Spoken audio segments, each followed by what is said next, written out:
बड़ा तड़पाया है तूने इस बुक ने, क्लियर है, इसके बाद हम तुझे तड़पाएंगे। 5 किंगडम क्लासिफिकेशन को याद करने का तरीका क्या था? मारो टोटल रट्टा इन फिजिक्स केमिस्ट्री। बहुत ही ज्यादा ड्रॉबैक थे। Prokaryotes, eukaryotes place together. Unicell को अलग कर दिया, किस में डाल दिया? प्रोटिस्टा में डाल दिया। पहले हम क्या करेंगे? क्वेश्चन से थ्योरी कंप्लीट करेंगे, उसके बाद में हम डायग्राम से थ्योरी कंप्लीट करेंगे। आर्कीबैक्टीरिया जो है ना, सबसे पहले 5 किंगडम थे। समझना जरा, कितने किंगडम थे? 5 किंगडम थे। तो फिर नींद में भी बोलोगे कि तुझे भूलना तो चाह लेकिन भुला ना पाया।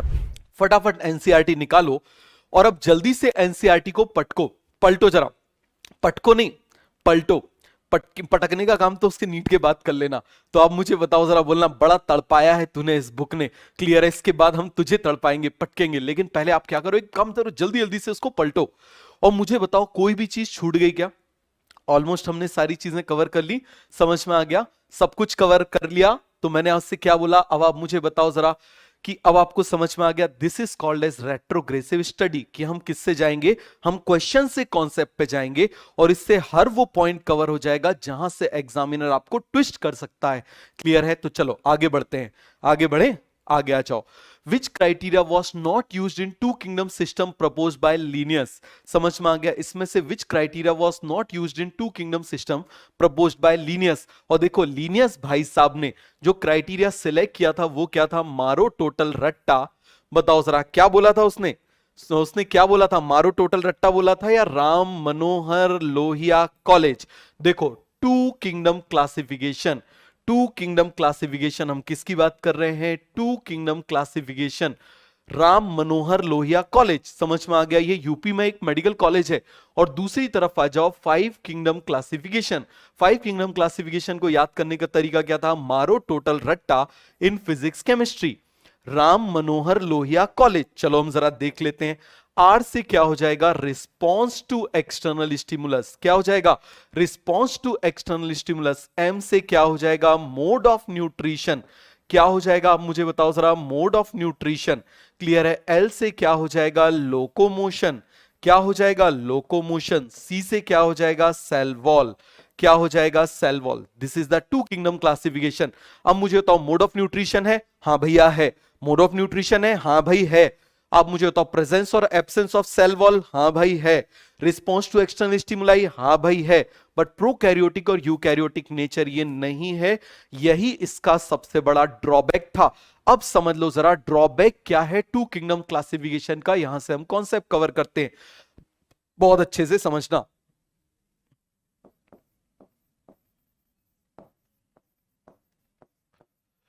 Drawback of two kingdom classification, समझ में आ गया क्या ड्रॉबैक था? देखो जरा, बहुत ही ज्यादा ड्रॉबैक थे। प्रोकैरियोट्स, यूकैरियोट्स प्लेस टुगेदर, एक साथ डाल दिया था, प्लेस टुगेदर। क्लियर हो गया? दूसरा, unicell multi cell place together. तीसरा, ऑटोट्रॉफ हेट्रोट्रॉफ प्लेस टुगेदर। बात समझ में आ गया? भाई यही क्या था, इसकी कमजोरियां थी। इन्होंने प्रोकैरियोट यूकैरियोट को एक साथ डाल दिया। समझ में आ गया? यूनिसेल मल्टीसेल एक साथ डाल दिया, ऑटोट्रॉफ हेट्रोट्रॉफ एक साथ डाल दिया। और विटेकर ने यही टू किंगडम क्लासिफिकेशन की कमियों को दूर किया। उसने क्या किया? प्रोकैरियोट्स को अलग कर दिया, किस में डाल दिया? किंगडम मोनेरा में डाल दिया। किस में डाल दिया? आप मुझे बताओ जरा, किंगडम मोनेरा में डाल दिया। समझ में आ गया? फिर आप मुझे बताओ, अब यूकैरियोट्स बच गए। यूनिसेल को अलग कर दिया, किस में डाल दिया? प्रोटिस्टा में डाल दिया। फिर आप मुझे बताओ जरा, मल्टी सेल बच गए। ऑटोट्रॉफ को अलग कर दिया, किस में डाल दिया? प्लांट में डाल दिया। हेट्रोट्रॉफ में जिसमें सेल वॉल है, हेट्रोट्रॉफ है, उसको फंजाई में डाल दिया। जिसमें नहीं है उसको किस में डाल दिया? आप मुझे बताओ जरा, एनिमल में डाल दिया। तो बन जाएगा, हो गया पूरा क्लियर? टेबल, टेबल हम लोग एक साथ करेंगे बेटा। समझ में आ गया? पहले सारे क्वेश्चन खत्म करने के बाद में हम क्या करेंगे? करते जाएंगे। तो क्या होगा देखो, आप अभी हम क्वेश्चन करेंगे, मैंने आपको पूरी थ्योरी करा दी, क्लियर है? और तुरंत मैं टेबल करके करा दूंगा ना, तो 3-4 चैप्टर जब आगे बढ़ेंगे तो आपको टेबल भूल सी जाओगे। समझ में आ गया? तो हमारा तरीका क्या रहेगा? पहले हम क्वेश्चंस के साथ में थ्योरी कंप्लीट करेंगे और फिर डायग्राम से थ्योरी कंप्लीट करेंगे। बात समझ में आ गया? पहले हम क्या करेंगे? क्वेश्चन से थ्योरी कंप्लीट करेंगे, उसके बाद में हम डायग्राम से थ्योरी कंप्लीट करेंगे। तो आप जो जो भूल जाओगे वो भी याद आ जाएगा। तो फिर नींद में भी बोलोगे कि तुझे भूलना तो चाह लेकिन भुला ना पाया। तो सीधी सी बात है, भूलने का कोई फंडा नहीं रहेगा। क्लियर हो गया? भूलने भालने का कोई फंडा नहीं रहेगा। हो गया पूरा क्लियर? आगे आ जाओ। तो बन जाएगा, तो ये आपको समझ में आ गया। तो ये इसका ड्रॉबैक था। ये क्या था? Drawback. Prokaryote eukaryote place together, unicell multicell place together, autotroph heterotroph place together बन जाएगा। ये इसका ड्रॉबैक था और यही 5 किंगडम में अलग अलग कर दिया गया। प्रोकैरियोट्स को अलग कर दिया गया मोनेरा में, यूनिसेल को अलग कर दिया किस में? प्रोटिस्टा में, ऑटोट्रॉफ को डाल दिया किस में? प्लांट में। अब जो 2 बच गए उसको हमने क्या कर दिया? सेल वॉल के बेसिस पर अलग अलग कर दिया। सभी को क्लियर हुआ? आगे आ जाओ। अब मुझे बताओ, Archie bacteria separated from you bacteria on the basis of. देखो क्या था, आर्की बैक्टीरिया जो है ना, सबसे पहले 5 किंगडम थे। समझना जरा, कितने किंगडम थे? 5 किंगडम थे। क्लियर है? 5 किंगडम आप जानते हो कौन कौन से हो गए? मोनेरा, फिर आप मुझे बताओ प्रोटिस्टा। क्लियर है? प्रोटिस्टा के बाद कौन हो जाएगा? फंजाई, इसके बाद प्लांटी, इसके बाद एनिमेलिया। अब क्या था, इसी मोनेरा को क्या कर दिया गया? 2 ग्रुप में डिवाइड कर दिया गया, 2 किंगडम में डिवाइड कर दिया गया। एक आर्की बैक्टीरिया में डिवाइड कर दिया गया और एक यू बैक्टीरिया में डिवाइड कर दिया गया। ऐसा क्यों कर दिया गया? आप इस बात को समझो। दोनों की सेल वॉल अलग अलग है। इसमें पेप्टाइडोग्लाइकन है, इसमें पेप्टाइडोग्लाइकन नहीं है। समझ में आ गया? दोनों की सेल वॉल अलग है। इसमें पेप्टाइडोग्लाइकन है, इसमें पेप्टाइडोग्लाइकन नहीं है। समझ में आ गया? इसमें अनब्रांच लिपिड है सेल मेम्ब्रेन में, इसमें ब्रांच लिपिड है। दोनों अलग अलग है। समझ में आ गया? और sequence of 16S ribosomal RNA gene. समझ में आ गया? इसके बारे में मैं आपको तब बताऊंगा जब हम जीन के बारे में पढ़ेंगे। क्लियर है? तो आंसर क्या आ जाएगा? More than 1 option is correct. Clear हो गया? आप देखो जरा, इसमें आप मुझे बताओ, इसमें क्या प्रेजेंट है? पेप्टाइडोग्लाइकन। समझ में आ गया? और इसमें क्या प्रेजेंट है? Unbranch lipid. क्या प्रेजेंट है इसमें? Unbranch lipid. क्लियर हो गया? लेकिन आप मुझे बताओ, आर्की बैक्टीरिया में पेप्टाइडोग्लाइकन नहीं होता। आर्की बैक्टीरिया में पेप्टाइडोग्लाइकन नहीं होता। समझ में आ गया? आर्की बैक्टीरिया में ब्रांच लिपिड होता है और ये स्टेटमेंट दिया हुआ है इकोलॉजी में, एडॉप्टेशन वाले टॉपिक में। इसमें ब्रांचिंग होती है फाइटेनिल की। किसकी ब्रांचिंग होती है? फाइटेनिल की। समझ में आ गया? ऐसे साइड चेन होती है जिसकी वजह से उसको स्ट्रेंथ मिलती है। क्या मिलती है उसको? स्ट्रेंथ मिलती है। तो बन जाएगा आंसर क्या आ जाएगा? 4। आगे आ जाओ। अब मुझे बताओ जरा, फैकल्टेटिव। अब इस बात को बहुत अच्छे से समझो। एक वर्ड है ऑब्लिगेट, एक वर्ड है फैकल्टेटिव। एक वर्ड है ऑब्लिगेट, एक वर्ड है फैकल्टेटिव। क्लियर हो गया? फैकल्टेटिव वर्ड का मतलब होता है ऑप्शनल। कभी भी आपको ये मिल जाए, लगा दो ऑप्शनल। अब पढ़ो, ऑप्शनली एरोब, ऑप्शनली एरोब। इसका मतलब, जल्दी से आप मुझे बताओ, ऑप्शनली एरोब का मतलब क्या होता है?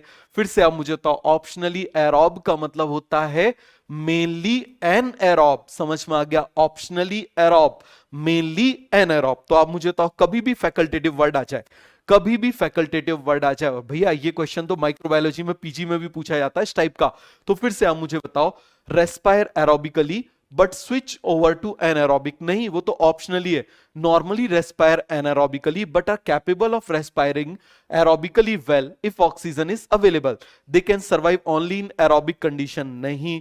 Can respire only in anaerobic condition. नहीं, ये भी नहीं। तो आंसर क्या जाएगा? 2। ऑब्लिगेट का मतलब होता है स्ट्रिक्ट, फैकल्टेटिव का मतलब होता है ऑप्शनल। ऑब्लिगेट का मतलब स्ट्रिक्ट, फैकल्टेटिव का मतलब ऑप्शनल। सभी को समझ में आ गया? कोई डाउट है, कोई कंफ्यूजन है तो बता दो। सभी को पूरा का पूरा कॉन्सेप्ट क्लियर हो गया? आगे बढ़ जाए, आगे आ जाओ। Recycling of most of the minerals is concern with. Clear है? Recycling of most of the minerals, ये पेज नंबर 19। समझ में आ गया? एनसीईआरटी ओपन करिए, पेज नंबर 19 में डायग्राम बना हुआ है नॉस्टॉक का। नॉस्टॉक के डायग्राम के लेफ्ट साइड में आप देखिए, लेफ्ट साइड में एक हाईलाइट कट के वर्ड दिया हुआ है, कीमोसिंथेटिक बैक्टीरिया। कौन सा वर्ड दिया हुआ है? Chemosynthetic bacteria. सभी को क्लियर हुआ? हो गया? तो आप मुझे बताओ जरा, ये काम कौन करता है? Chemosynthetic bacteria. कीमोसिंथेटिक बैक्टीरिया को हम क्या बोल देते हैं? और कीमो ऑटोट्रॉफ। और इसको हम क्या बोलेंगे? Chemo autotrophs. बताओ जल्दी से, क्या बोलेंगे इसको हम? Chemo autotroph. ये क्या करते हैं समझना जरा। जैसे मान लो ये एडीपी है। समझ में आ गया? इस एडीपी में इनऑर्गेनिक फॉस्फेट जोड़ना है, फॉस्फोराइलेशन कराना है, एटीपी बनाना है। तो इनको एनर्जी कहां से मिलेगी? बताओ जरा। इनको एनर्जी चाहिए तो ये कहां से मिलती है? Energy obtained. कहां से ऑब्टेन करेंगे आप मुझे बताओ जरा? From oxidation of chemical. समझ में आ गया? Oxidation of chemical. क्लियर है? केमिकल के ऑक्सीडेशन से। वो केमिकल क्या हो सकता है? एग्जाम्पल, वो नाइट्रेट हो सकता है, वो नाइट्राइट हो सकता है, वो अमोनियम आयन हो सकता है। इन सभी को ऑक्सीडाइज कराएंगे और ऑक्सीडाइज करा के एटीपी बनाएंगे, और इस एटीपी से आप मुझे बताओ जरा क्या बना देंगे, फूड बना देंगे। इससे क्या बना देंगे आप मुझे बताओ जरा, फूड सिंथेसिस कर देंगे। तो अपना फूड बनाने में, फूड बनाने के चक्कर में इसको उन्होंने क्या कर दिया, तोड़ दिया। तोड़ दिया तो ये मदद करेगा किसमें, रिसाइकलिंग ऑफ न्यूट्रिएंट्स में। क्लियर हो गया। तो आंसर क्या जाएगा, कीमोसिंथेटिक बैक्टीरिया। आंसर क्या जाएगा, फिर से आप मुझे बताओ जरा, कीमोसिंथेटिक बैक्टीरिया। अरे डन, पूरा का पूरा कॉन्सेप्ट क्लियर हो गया। याद रखना, कीमोसिंथेटिक मतलब कीमो ऑटोट्रॉफ, फोटोसिंथेटिक मतलब फोटो ऑटोट्रॉफ, कीमोसिंथेटिक मतलब कीमो ऑटोट्रॉफ, फोटोसिंथेटिक मतलब फोटो ऑटोट्रॉफ बन जाएगा। आगे बढ़े, आगे आ जाओ। मैथेनोजेंस आर, अब देखो बहुत अच्छे से समझना, फिर से आ गया ऑब्लिगेट ऑब्लिगेट ऑब्लिगेट सब आ गया। तो फिर से आप समझो ऑब्लिगेट, मैंने आपसे क्या बोला बेटा, मैंने उन्हीं क्वेश्चन को केवल आज इंक्लूड किया है, मैंने उन्हीं क्वेश्चन को इंक्लूड किया है जिससे आप कंफ्यूज हो जाते हो। बात समझ में आ गया, जिनसे एग्जामिनर आपको ट्विस्ट करके आपके क्वेश्चन गलत कर सकता है, मैंने केवल और केवल उन्हीं क्वेश्चन को आज मैंने इंक्लूड किया है। बात समझ में आ गया। चलो जरा, तो हम किसकी बात कर रहे हैं, ऑब्लिगेट की बात कर रहे हैं, और दूसरी तरफ हम किसकी बात कर रहे हैं, facultative.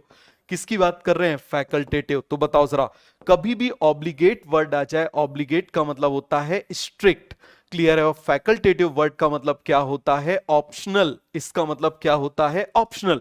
Strict optional, strict optional. तो आप मुझे बताओ जरा मैथेनोजेंस, अब जरा यहां पर बताओ, फैकल्टेटिव एनारोब, ऑप्शनली एनारोब नहीं, ऑब्लिगेट एनारोब, हाँ भाई हाँ, ये ऑब्लिगेट एनारोब ही होते हैं, ये स्ट्रिक्टली एनारोब होते हैं। क्यों, क्योंकि ये तब आए थे जब ऑक्सीजन नहीं थी। क्लियर हो गया, एनारोब। फैकल्टेटिव एरोब, जरा इसका मतलब बताओ, ऑप्शनली एरोब मतलब मेनली एनारोब, ऑब्लिगेट एरोब मतलब स्ट्रिक्टली एरोब। सभी को बन जाएगा। आगे आ जाओ, क्लियर हो गया। Archaebacteria which utilize light energy, बहुत बढ़िया क्वेश्चन है ये, समझ में आ गया, बहुत ही बढ़िया क्वेश्चन है, समझना। ये अपने टाइप का केवल और केवल एक ही टाइप होता है बस इसके जैसा। ये क्या बोल रहा है, which utilize light energy to carry on ATP production but cannot use this ATP in food synthesis। तो आप मुझे बताओ जरा, ये अपना फूड नहीं बना रहा है, समझना जरा, ये अपना फूड नहीं बना रहा है, बहुत अच्छे से इस बात को समझो, ये अपना फूड नहीं बना रहा है, इसका मतलब ये क्या हो गया, हेट्रोट्रॉफ। क्या हो गया, हेट्रोट्रॉफ।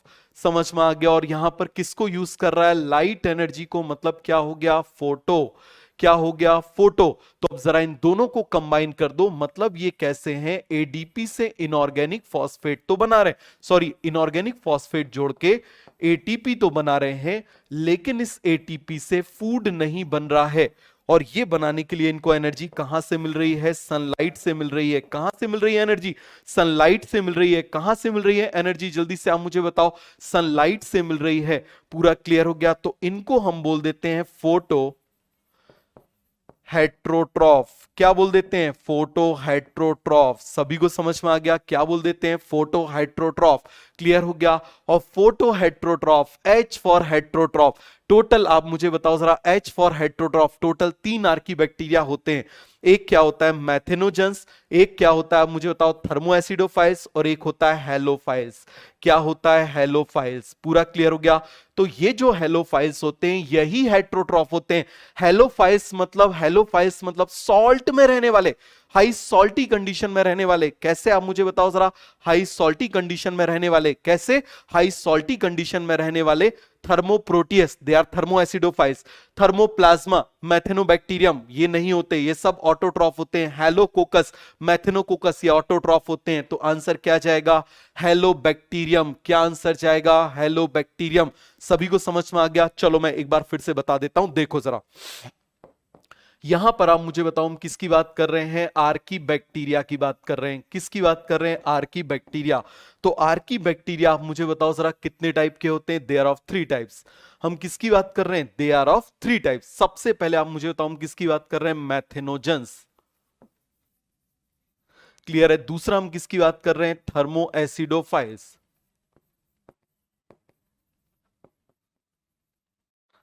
और तीसरा आप मुझे बताओ हम किसकी बात कर रहे हैं, हेलोफाइल्स। अब देखो, हाई टेम्परेचर एसिडिटी में रह रहे हैं, बहुत ज्यादा सॉल्ट कंसंट्रेशन पे रह रहे हैं। तो इसका मतलब क्या हो गया, आप मुझे बताओ जरा, इसका मतलब क्या हो गया कि ये किस में रहते हैं, मोस्ट हार्श हैबिटेट। किस में रहते हैं, living in most harsh habitat. सभी को समझ में आ गया, किस में रहते हैं, मोस्ट हार्श हैबिटेट में रहते हैं।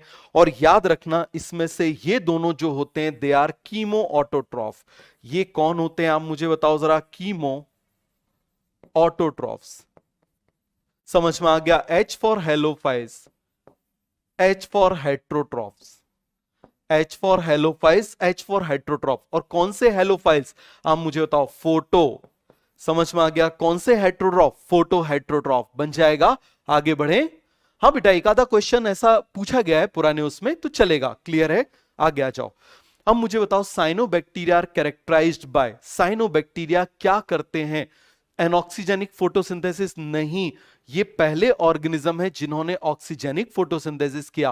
पूरा क्लियर हो गया। आगे आ जाओ। Nitrogen fixation in all form नहीं, नाइट्रोजन फिक्सेशन ये केवल और केवल हेट्रोसिस्ट में करते हैं। अब जरा समझो साइनोबैक्टीरिया कैसे होते हैं। ये देखो जरा, इस तरीके से मैंने साइनोबैक्टीरिया का फिलामेंट बना दिया। क्लियर हो गया, क्या बना दिया मैंने, फिलामेंट बना दिया। अब देखो जरा, यहां से ये क्या कर रहा है, ऑक्सीजेनिक फोटोसिंथेसिस। क्या कर रहा है, आप मुझे बताओ जरा, ऑक्सीजेनिक फोटोसिंथेसिस। क्लियर है, क्या कर रहा है, जल्दी से आप मुझे बताओ, ऑक्सीजेनिक फोटोसिंथेसिस। तो यहां से क्या प्रोड्यूस करेगा, ऑक्सीजन प्रोड्यूस करेगा। अब यहां मान लो नाइट्रोजन फिक्सेशन कराना है, तो इसमें प्रेजेंट है नाइट्रोजिनेस। और नाइट्रोजिनेस आप जानते हो, it is sensitive to oxygen. ये ऑक्सीजन के लिए क्या होता है, सेंसिटिव होता है। यदि इसको ऑक्सीजन मिल गई तो ये डिस्ट्रॉय हो जाएगा। यदि इसको ऑक्सीजन मिल गई तो ये क्या हो जाएगा, डिस्ट्रॉय हो जाएगा। तो क्या करें, इसके चारों तरफ एक ऐसी टफ कवरिंग कर दें। क्या कर दें, इसके चारों तरफ एक ऐसी टफ कवरिंग कर दें। क्लियर हो गया। और जब टफ कवरिंग कर देंगे तो क्या ये ऑक्सीजन इसके अंदर जा पाएगी, ये ऑक्सीजन इसके अंदर नहीं जा पाएगी। दिस इज कॉल्ड एज, अब ये डिफरेंट दिख रहा है ना, देखो कवरिंग का मतलब होता है सिस्ट, और बाकी सभी से अलग दिख रहा है, तो इसको क्या बोल देंगे, हेट्रोसिस्ट। क्या बोलेंगे इसको, हेट्रोसिस्ट ऑफ साइनोबैक्टीरिया। क्या बोलेंगे इसको, हेट्रोसिस्ट ऑफ साइनोबैक्टीरिया। सभी को समझ में आ गया, क्या बोलेंगे इसको, हेट्रोसिस्ट ऑफ साइनोबैक्टीरिया। तो केवल और केवल हेट्रोसिस्ट के अंदर नाइट्रोजिनेज होता है, तो वही अकेला क्या करता है, नाइट्रोजन फिक्सेशन। क्या करता है, नाइट्रोजन फिक्सेशन। अब मुझे बताओ, absence of flagellums, absence of flagellum throughout their life, very important point याद रखना, साइनोबैक्टीरिया कभी भी मोटाइल नहीं होते। समझ में आ गया, उनमें फ्लैजिला नहीं होता। क्लियर हो गया। Presence of sterol in cell membrane नहीं, है आर्की बैक्टीरिया का फीचर है। तो आंसर क्या जाएगा, थर्ड। सबसे इंपॉर्टेंट पॉइंट याद रखना, साइनोबैक्टीरिया की यदि हम बात करें तो साइनोबैक्टीरिया से रिलेटेड कुछ पॉइंट है, समझो जरा।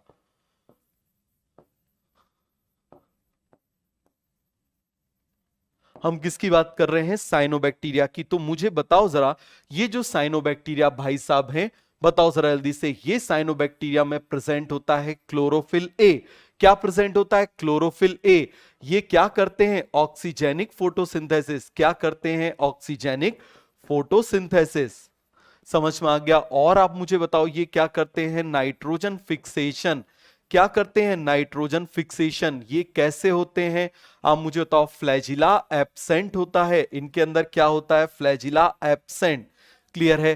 अब ये पॉइंट याद हो गए। तो इसका पिगमेंट किससे सिमिलर है, हायर प्लांट से। तो हम बोल सकते हैं क्लोरोफिल ए हायर प्लांट्स में होता है, तो हम क्या बोलेंगे, pigments are similar to higher plants. क्या बोलेंगे, pigments are similar to higher plant. Pigments are similar to higher plant. अरे बन जाएगा, किससे सिमिलर है, आप मुझे बताओ जरा, हायर प्लांट से सिमिलर। अब ये कहां कहां प्रेजेंट हो सकते हैं, हैबिटेट, ये सब जगह हो सकते हैं। हैबिटेट, हर तरह की इनकी हैबिट हो सकती है। ये पॉइंट बहुत ज्यादा इंपॉर्टेंट है, अच्छे से समझना। साइनोबैक्टीरिया से क्वेश्चन आता है, which one of the following is incorrect about cyanobacteria. Clear हो गया।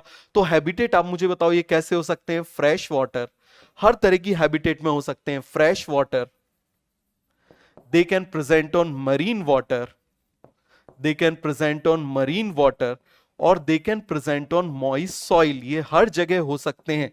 क्लियर हो गया? आप मुझे बताओ, ये तो इनकी हैबिटेट हो गई, मतलब निवास स्थान। कैसे कैसे हो सकते हैं? They can be unicelled, they can be colonial, clear है, और दे कैन बी फिलामेंटस।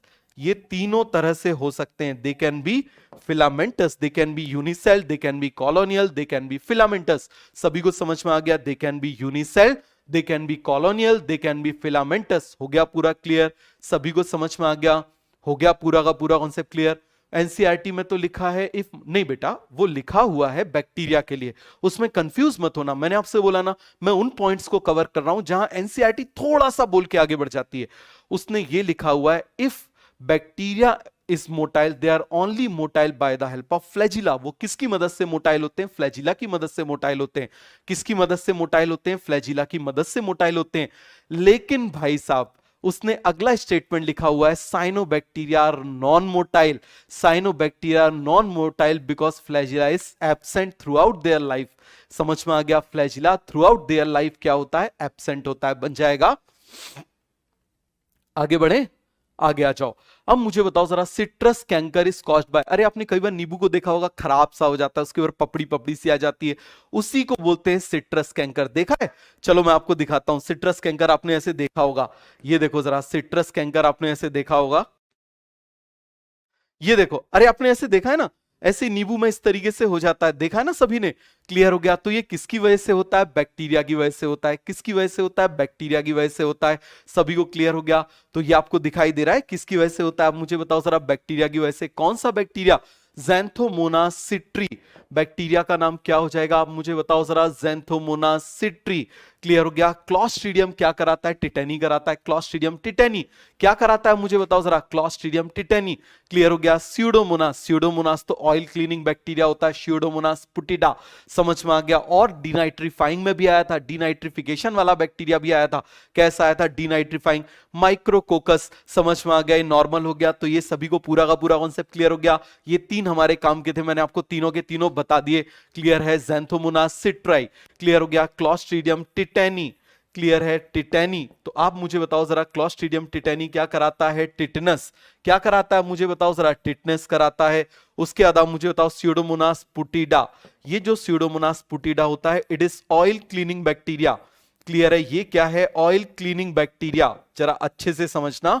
और ये बैक्टीरिया एक इंडियन साइंटिस्ट ने बनाया था, बहुत अच्छे से समझना।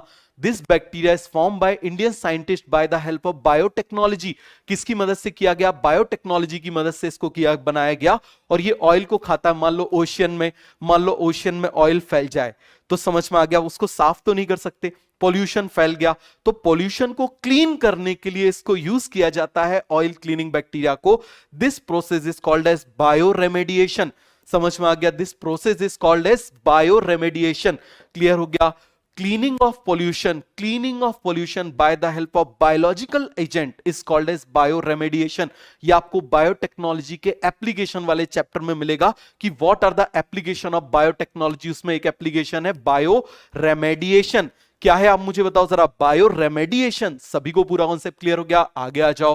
हो गया पूरा क्लियर? एक बच्चा पूछ रहा है 12th की, हाँ कराएंगे ना? मुझे बताओ, सब कुछ समझ में आता जा रहा है? आराम से बैठ जाओ, बढ़िया से, बिल्कुल आराम से बैठ जाओ, बस सुनते जाओ। जो क्वेश्चन गलत हो जा रहे हैं, आराम से बिल्कुल समझ में आ गया, सुनते जाओ, बस देखते जाओ, और एग्जाम में क्वेश्चन करके आना, तुमको खुद समझ में आ जाएगा। यार ऐसा लग रहा है ये पेपर तो हमारे वो पीडब्ल्यू वाले एक सर थे, उनने बनाया है, ऐसा लगेगा। समझ में आ गया? तो बिल्कुल अच्छे से करते जाओ, बस हो गया? आगे आ जाओ। Pleomorphic nature of mycoplasma is due to, pleo का मतलब होता है मैनी, मॉर्फिक का मतलब होता है अपीयरेंस, प्लियो का मतलब होता है मैनी, मॉर्फिक का मतलब होता है अपीयरेंस। क्लियर हो गया? ऐसा क्यों होता है? क्योंकि इनमें सेल वॉल नहीं होती। बताओ जरा, माइकोप्लाज्मा लैक्स सेल वॉल, इनमें क्या नहीं होती? सेल वॉल नहीं होती। समझ में आ गया? इनमें सेल वॉल नहीं होती, बहुत ज्यादा अच्छे से समझना, एब्सेंस ऑफ सेल वॉल। हो गया पूरा क्लियर? अब देखो जरा, माइकोप्लाज्मा जो होते हैं, माइकोप्लाज्मा को सबसे पहले पालतू जानवरों में डिस्कवर किया गया था, इसीलिए इसको बोलते हैं पैटफेन। क्या बोलते हैं आप मुझे बताओ जरा? इसको बोल देते हैं पैटफेन। समझना जरा, क्या बोल रहे हैं? पैटफेन। देखो जरा, सबसे पहले हम क्या बोल रहे हैं? पी से क्या हो जाएगा? प्लियोमॉर्फिक। क्या बोल रहे हैं? प्लियोमॉर्फिक। क्यों? भैया सेल वॉल नहीं है, जब सेल वॉल नहीं है तो मर्जी जैसे आड़े टेढ़े शेप का हो जाएगा। कैसा हो जाएगा? आड़े टेढ़े शेप का हो जाएगा कि नहीं हो जाएगा? भाई सेल वॉल क्या करती है? एक शेप प्रोवाइड करती है। पूरा क्लियर हो गया? समझ में आ गया? आगे आ जाओ, मुझे बताओ जरा, और हम पी से क्या बोल रहे हैं? सबसे important point, it is pathogenic. It is pathogenic. यहीं से क्वेश्चन आएगा, याद रखना यदि नीट में आएगा तो।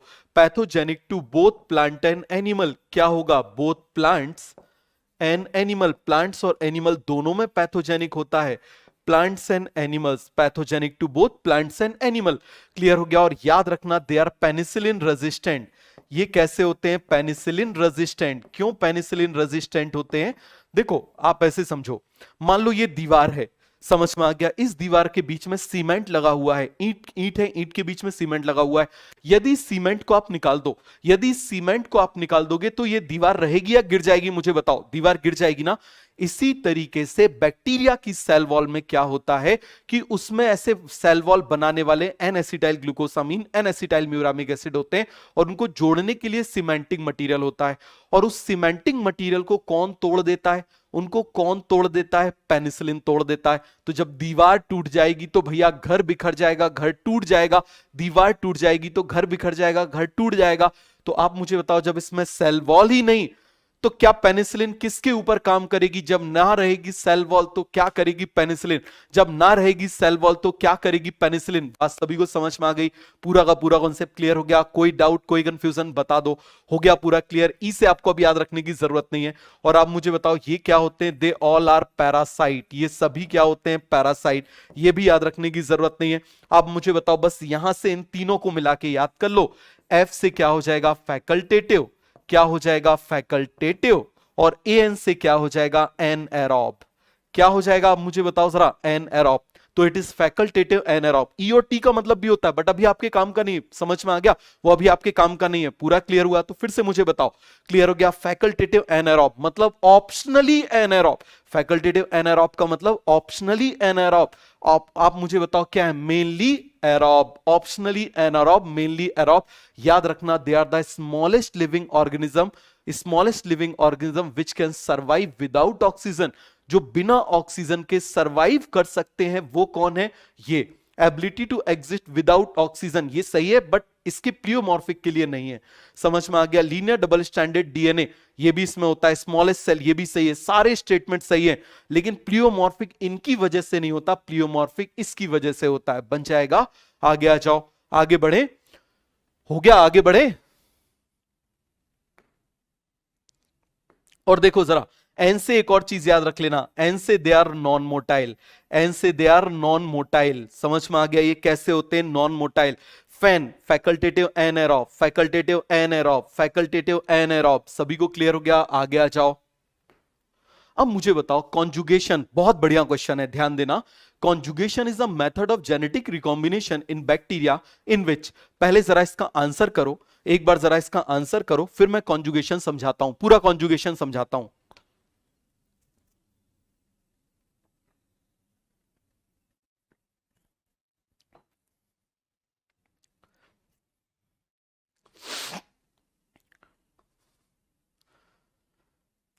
Conjugation is a method one bacterium transfer its genetic material to another through bacteriophage। अरे भैया, बैक्टीरियोफेज नाम सुन के बैक्टीरिया समझा था क्या? वायरस है। मैं समझ में आ गया? नाम भले इसका बैक्टीरिया, बट है क्या? ये वायरस। याद रखना, बैक्टीरियोफेज नाम इसका लिखा हुआ है। बैक्टीरियोफेज नाम सुन के बैक्टीरिया मत समझना। क्या है ये? वायरस है ये। बात समझ में आ गया? क्या है ये? वायरस। क्लियर है? F minus bacterium always become F plus bacteria. नहीं, हमेशा ये एफ प्लस में कन्वर्ट नहीं होता। समझ में आ गया? ऑलवेज लग गया तो ऑलवेज नहीं होता। क्यों? अभी मैं आपको बताऊंगा। तो ये भी स्टेटमेंट क्या है? Wrong. Two bacteria always form contact, बिल्कुल सही है। समझ में आ गया? One bacterium pick the DNA from solution, solution से पिक नहीं करता। अब समझो जरा, आखिर ये कॉन्जुगेशन क्या होता है? समझना जरा, कॉन्जुगेशन दो तरीके से होता है।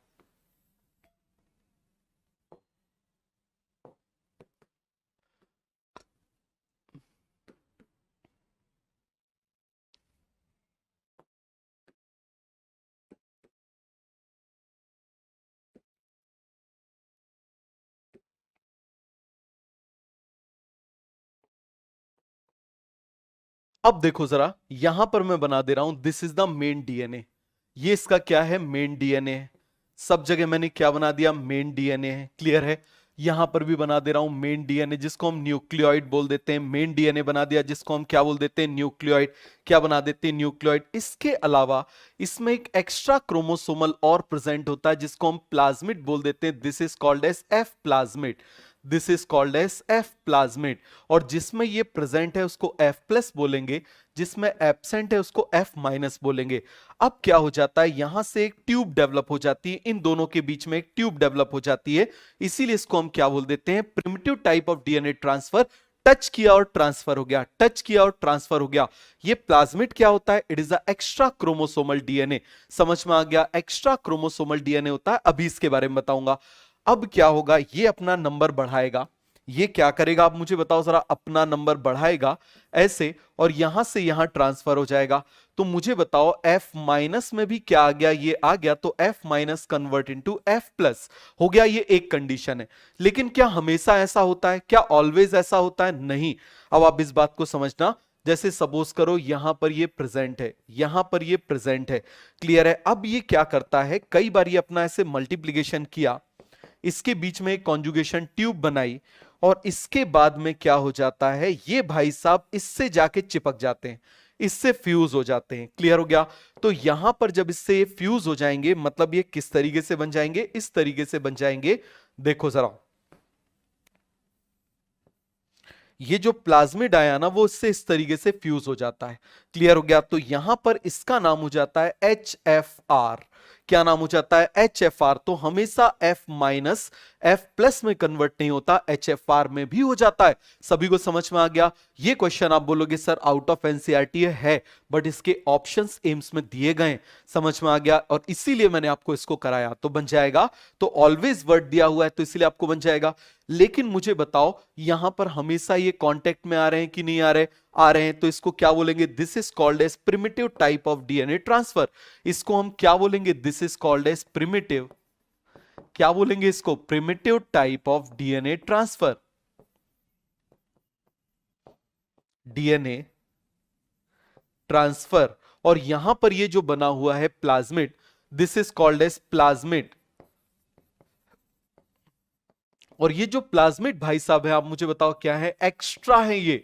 समझ में आ गया, क्या है, एक्स्ट्रा क्रोमोसोमल डीएनए है। ये क्या है, एक्स्ट्रा क्रोमोसोमल डीएनए। समझ में आ गया। और जैसा मेन प्लेयर है वैसे एक्स्ट्रा प्लेयर। अब आप बोलोगे सर कैसे, अरे ऐसे समझो ना, जैसे आप मुझे बताओ क्रिकेट का मैच खेलने जाते हो, तो क्रिकेट के मैच में जो एक्स्ट्रा प्लेयर होता है वो क्रिकेट का ही लेके जाते हो, कबड्डी का लेके जाते हो। बोले चलो एक काम करते हैं भाई साहब, कबड्डी का प्लेयर ले जाते हैं। क्लियर हो गया। तो आप प्रिमिटिव टाइप क्यों बोल रहे हैं, इसको समझना। प्रिमिटिव का मतलब क्या हो रहा है, केवल इस सेल ने इस सेल को टच किया और डीएनए ट्रांसफर हो गया। इस सेल ने इसको टच किया और डीएनए ट्रांसफर हो गया। So this is called as primitive type of DNA transfer. समझ में आ गया, क्या बोलेंगे, primitive type of DNA transfer. सभी को समझ में आ गया। चलो प्लाज्मिड अलग से बता देता हूं, देखो जरा। ये मैंने बना दिया, this is the main DNA. इसको हम क्या बोल रहे हैं, this is main DNA. Main DNA. Suppose करो ये विराट कोहली है, और ये मान लो हम क्या कर रहे हैं, कोई भी एक एक्स्ट्रा प्लेयर, मान लो चहल को लेके चले गए एक्स्ट्रा प्लेयर। तो आप मुझे बताओ, ये मेन डीएनए और ये एक्स्ट्रा डीएनए, तो इसको क्या बोल देंगे, एक्स्ट्रा क्रोमोसोमल डीएनए। क्या बोलेंगे इसको, एक्स्ट्रा क्रोमोसोमल डीएनए। क्या बोलेंगे इसको, एक्स्ट्रा क्रोमोसोमल डीएनए। जैसा ये है वैसा ये है, बट उससे छोटा होगा। जैसा ये वैसा ये, बट छोटा। तो कैसा हो जाएगा, small circular double stranded DNA. कैसा हो जाएगा, small circular double stranded DNA. और कई बार क्या होता है, इसमें एंटीबायोटिक रेजिस्टेंस जीन आ जाता है। कौन आ जाता है इसमें, एंटीबायोटिक रेजिस्टेंस जीन आ जाता है। क्लियर हो गया। तो ये रेजिस्टेंस प्रोवाइड करता है अगेंस्ट एंटीबायोटिक्स। बन जाएगा, आगे आ जाओ। अब मुझे बताओ जरा, photosynthetic pigment which is absent in cyanobacteria. बहुत इंपॉर्टेंट क्वेश्चन है, कौन सा पिगमेंट इसमें साइनोबैक्टीरिया में एब्सेंट होता है। क्लोरोफिल ए होता है, फाइकोसाइनिन भी होता है, एलोफाइकोसाइनिन भी होता है। सर हमको ये नहीं पता था, एनसीईआरटी में नहीं था, लेकिन एनसीईआरटी में ये तो था ना कि उनमें क्लोरोफिल बी नहीं होता, क्लोरोफिल ए होता है। तो आंसर जाएगा क्लोरोफिल। जल्दी से आप मुझे बताओ क्या आंसर जाएगा, क्लोरोफिल बी। क्या आंसर जाएगा, फिर से आप मुझे बताओ जरा, क्लोरोफिल बी। कोई भी डाउट है, कोई भी कंफ्यूजन है तो बोलो। अरे सभी को समझ में आया अच्छे से, सभी को पूरा का पूरा कॉन्सेप्ट क्लियर हो गया? आगे बढ़ जाए, आगे आ जाओ। Respiratory enzyme associated with plasma membrane and incipient nucleus present in organism. देखो ये क्या बोल रहे हैं, थोड़ा अच्छे से समझना।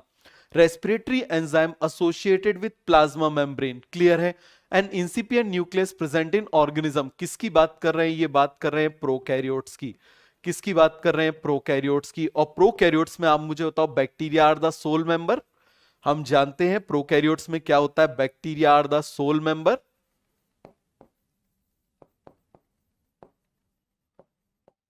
बन जाएगा, फिर से आप मुझे बताओ, bacteria are the sole member, clear है। अब मुझे बताना, having loose sheath, loose tissue level organisation, नहीं, टिश्यू लेवल होता ही नहीं है।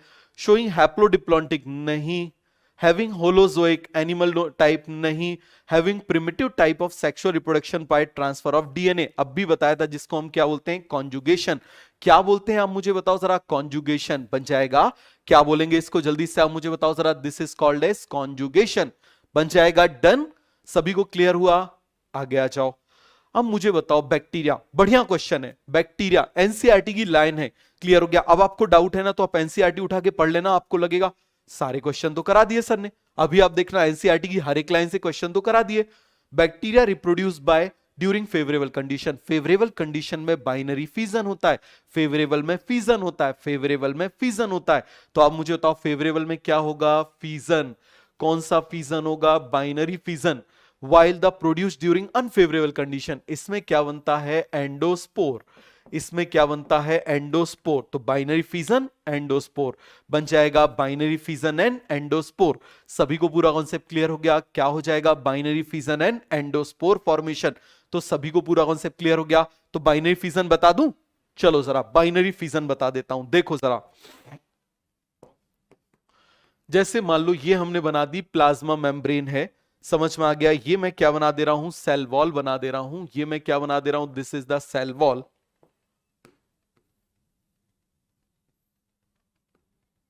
ये मैंने क्या बना दी, सेल वॉल, समझना जरा। और यहां पर मैं क्या बना दे रहा हूं, ये मैं बना दे रहा हूं इसका डीएनए। क्या बना दे रहा हूं, डीएनए। हमेशा याद रखना, चाहे बाइनरी फिजन हो, चाहे बाइनरी फिजन हो, चाहे एंडोस्पोर फॉर्मेशन हो, सबसे पहला स्टेप होता है डीएनए का रेप्लिकेशन। तो पहला स्टेप क्या हो जाएगा, डीएनए का रेप्लिकेशन। ये डीएनए का ऐसे रेप्लिकेशन हो गया। क्या हो जाएगा, आप मुझे बताओ जरा, डीएनए का रेप्लिकेशन हो गया।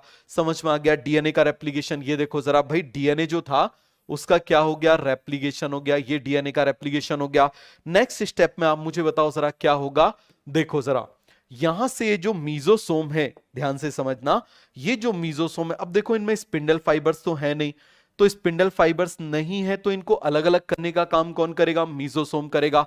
कौन करेगा, आप मुझे बताओ जरा, मीजोसोम करेगा। अभी बताता हूं, एंडोस्पोर कौन करेगा, मीजोसोम करेगा, इनको अलग अलग कर देगा। देखो जरा, यहां पर इनको अलग अलग कर दिया इस तरीके से, क्लियर है। अरे सभी को समझ में आ गया, क्या कर दिया, इनको ऐसे अलग अलग कर दिया। कर दे ऐसे अलग अलग, चलो इसको अलग अलग कर देते हैं। ये मैंने अलग अलग बना दिया, ये मैंने क्या बना दिया, अलग अलग बना दिया। समझ में आ गया। अब नेक्स्ट स्टेप पे क्या हो जाएगा, इसके बाद जो नेक्स्ट स्टेप है, इस स्टेप पे जो प्लाज्मा मेम्ब्रेन है ये इन्वेजिनेट हो जाएंगी। क्या हो जाएंगी, आप मुझे बताइए जरा, इन्वेजिनेट हो जाएंगी अंदर की तरफ। क्या हो जाएंगी, आप मुझे बताइए जरा, इन्वेजिनेट हो जाएंगी इस तरीके से अंदर की तरफ। क्लियर हो गया, यही कौन, आप मुझे बताओ, प्लाज्मा मेम्ब्रेन। और यहां पर ये अब क्या डिपॉजिट कर देंगे, सेल वॉल। क्लियर हो गया। तो इस तरीके से मुझे बताओ जरा, ये जो बैक्टीरिया था वो क्या हो जाएगा, अलग अलग हो जाएगा। तो इसको हम क्या बोल देंगे, now this is called as binary fission. इसको हम क्या बोलेंगे, this process is called as binary fission. ये देखो जरा, इस प्रोसेस को क्या बोल रहे हैं हम, this process is called as binary fission. तो सभी को बाइनरी फिजन समझ में आ गया? बताओ जरा जल्दी से, सभी को बाइनरी फिजन समझ में आ गया? अब आ जाओ, हम किसकी बात कर रहे हैं, स्पोर फॉर्मेशन की। तो स्पोर फॉर्मेशन में क्या होता है, यहां तक सब कुछ सेम रहता है, यहां तक सब कुछ सेम रहता है। इसके बाद थोड़ा गड़बड़ आना शुरू होता है। क्लियर हो गया। अब देखो, दो बन गए, अब दो बन गए। चलो इनको थोड़ा सा दूर दूर कर देते हैं। लेकिन आप मुझे बताओ अनफेवरेबल कंडीशन है तो बैक्टीरिया इन दो डीएनए को हैंडल नहीं कर सकता, तो कोई भी एक डीएनए इसमें से डिसइंटीग्रेट हो जाएगा। क्या हो जाएगा? कोई भी एक डीएनए क्या हो जाएगा? डिसइंटीग्रेट हो जाएगा। क्यों? क्योंकि अनफेवरेबल कंडीशन आ गई। कौन सी कंडीशन आ गई? अनफेवरेबल कंडीशन आ गई। अब जब अनफेवरेबल कंडीशन आ गई तो एक क्या हो गया? Disintegration of DNA. क्या हो गया? आप मुझे बताओ जरा। डिसइंटीग्रेशन ऑफ डीएनए क्या हो गया? डिसइंटीग्रेशन ऑफ डीएनए, किसी एक डीएनए का डिसइंटीग्रेशन हो गया। अब नेक्स्ट स्टेप आप मुझे बताइए जरा क्या हो जाएगा? नेक्स्ट स्टेप यहां पर यह हो जाएगा कि ये जो डीएनए डिसइंटीग्रेट हो गया था, केवल ये बचा था, अब इसके चारों तरफ कवरिंग आ जाएगी। एक कवरिंग ऐसी और एक कवरिंग ऐसी। Now it is called as endospore. अब हम इसको क्या बोल देंगे? एंडोस्पोर। और यहां पर मुझे बताओ एंडोस्पोर बनने के बाद में ये टूट के ऐसे अलग हो जाएगा, तो ये अनफेवरेबल कंडीशन में बना और ये निकल के ऐसे बाहर आ जाएगा। So this is called as endospore. This is called as endospore. सभी को क्लियर हो गया? सभी को समझ में आ गया? This is called as endospore. सभी को पूरा कॉन्सेप्ट क्लियर हुआ? किसी को कोई डाउट है, कोई कंफ्यूजन है तो बोलो। सभी को अच्छे समझ में आ गया? आगे बढ़ जाए, आगे आ जाओ। Find the correct option. बताओ। Bacteria reproduce by true sexual reproduction, बिल्कुल गलत। समझ में आ गया? Bacteria reproduce by false kind of reproduction, समझ में आ गया? तो ये स्टेटमेंट क्या है? Wrong. Bacteria are very complex in behaviour. समझ, अब जरा ध्यान से समझना क्या बोल रहे हैं। Bacteria are very complex in behaviour. NCERT की लाइन है bacteria are simple in structure. क्या लिखा हुआ है? Bacteria are simple in structure. NCERT की लाइन है simple in structure but complex in behaviour. बताओ जरा, बट क्या दिया हुआ है? But complex in behaviour. समझ में आ गया? अब देखो सिंपल कैसे है, ना ही इनमें एंडोप्लाज्मिक रेटिकुलम है, ना ही इनमें आप गोल्गी बॉडी है, ना ही इनमें वैक्यूल है, कुछ भी नहीं है, और उसके बावजूद न्यूट्रिशनल मेजोरिटी ऑफ बैक्टीरिया सिम्बायोंट। गलत।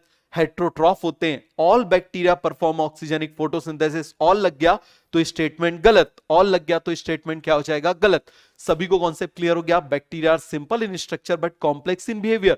सारे टाइप का न्यूट्रिशन बैक्टीरिया में होता है। दुनिया के जितने टाइप के न्यूट्रिशन हो सकते हैं ना, सारे टाइप के न्यूट्रिशन किसमें होते हैं? आप मुझे बताओ जरा। बैक्टीरिया में होते हैं। तो बन जाएगा। सभी को पूरा कॉन्सेप्ट क्लियर हुआ? कोई डाउट, कोई कंफ्यूजन? आ गया, जाओ। Bacteria as a group show the most extensive metabolic diversity. क्या मतलब है इसका? इसका मतलब है ऑटोट्रॉफ भी यहां पर दो टाइप के हैं। एक है फोटो ऑटोट्रॉफ, समझना जरा। एक है फोटो ऑटोट्रॉफ, एक है कीमो ऑटोट्रॉफ।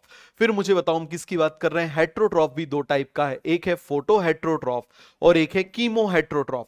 तो आप मुझे बताओ, इतनी ज्यादा डाइवर्सिटी, इतनी ज्यादा डाइवर्सिटी कहीं नहीं है। क्लियर हो गया? Bacteria as a group shows the most extensive metabolic diversity. Bacteria structure is complex नहीं। तो आप मुझे बताओ एसर्शन सही है तो फोर्थ ऑप्शन क्रॉस कर दो। मैंने आपको बहुत प्रैक्टिस कराई है एआर क्वेश्चन की। यदि आप मुझे बताओ जरा, और यदि नहीं करी है तो उसमें से कंपटीशन वाला में जाके पहले ही लेक्चर देख लेना, बस मॉलिक्यूलर बेसिस का। मैंने बहुत अच्छे से बताया है कि एआर क्वेश्चन को कैसे सॉल्व करते हैं। फर्स्ट ऑप्शन सही है तो फोर्थ को हटा दो, थर्ड गलत है तो थर्ड ही लगा, सेकंड ये रीजन गलत है तो थर्ड को लगा दो। तो assertion is true but statement, but आप मुझे बताओ true statement but reason is false. Bacteria structure is not complex, it is simple. समझ में आ गया? हो गया पूरा कॉन्सेप्ट क्लियर? अरे कोई डाउट, कोई कंफ्यूजन? हो गया? आगे बढ़ जाए। ऐसे ऐसे कमेंट्स मत किया करो यार, मैं टेंशन में आ जाता हूं। लिख देते हो आवाज नहीं आ रही है, चेक करना पड़ जाता है। सब तो आ रहा है बढ़िया से, आवाज ना आए तो बता देना बिल्कुल। आगे बढ़ जाए। Bacteria were the first inhabitant of the अर्थ, बिल्कुल सही है भाई। Hundreds of. अब ये मुझे बताओ एसर्शन यदि सही है, यदि एसर्शन सही है तो फोर्थ ऑप्शन क्रॉस कर दो। यदि एसर्शन सही है तो फोर्थ ऑप्शन क्रॉस कर दो। Hundreds of bacteria are present in a handful of soil. समझ में आ गया? ये स्टेटमेंट भी सही है। अब जरा इसका आंसर लगाओ। Bacteria were the first inhabitant of the earth because hundreds of bacteria are present in handful of soil. क्या ये इसका रीजन है? आप मुझे बताओ। दोनों स्टेटमेंट करेक्ट हैं, लेकिन क्या ये इसका करेक्ट एक्सप्लेनेशन है? ये भी सही है तो इसको क्रॉस कर दो। बताओ जल्दी से, क्या ये इसका करेक्ट एक्सप्लेनेशन है या नहीं है? बताओ जल्दी से, ये इसका करेक्ट एक्सप्लेनेशन नहीं है। Bacteria were the first inhabitant of the अर्थ। समझ में आ गया, फर्स्ट इनहैबिटेंट ऑफ द अर्थ है, लेकिन इसका ये करेक्ट रीजन नहीं है कि सॉइल में इतने सारे बैक्टीरिया मिलने का। बात समझ में आ गया। इनका बिहेवियर कॉम्प्लेक्स होता है, सिंपल स्ट्रक्चर होता है, बिहेवियर कॉम्प्लेक्स होता है, सबसे ज्यादा मेटाबॉलिक डाइवर्सिटी होती है, इसीलिए सबसे पहले आए। समझ में आ गया, आगे आ जाओ। अब मुझे बताओ, the kingdom where boundaries are not well defined. आपको मालूम है अब यहां से कौन शुरू हो गया, प्रोटिस्टा। अब यहां से कौन शुरू हो गया, प्रोटिस्टा। क्लियर है। The kingdom where boundaries are not well defined have species और ऑर्गेनिज्म विच आर, मतलब ये किसकी बात कर रहे हैं, they are talking about protista. They are talking about protista are solely multicellular. बिल्कुल नहीं, एक भी मल्टीसेलर नहीं भैया, सारे के सारे यूनिसेलर है। आर प्रिमिटिव टेरेस्ट्रियल, बिल्कुल नहीं, कई सारे पानी में होते हैं। समझ में आ गया। Forms are link with other eukaryotic kingdom, बिल्कुल सही। Always possess a cell wall. भाई यूग्लिनॉइड के अंदर, स्लाइम मोल्ड के अंदर सेल वॉल नहीं होती, यूग्लिनॉइड के अंदर और उसके अंदर सेल वॉल नहीं होती। तो सभी को ये पूरा कॉन्सेप्ट क्लियर हुआ। किसी को इसमें कोई डाउट है, कोई कंफ्यूजन है तो जल्दी से मुझे बताओ। हो गया पूरा क्लियर? एक मिनट रुकना।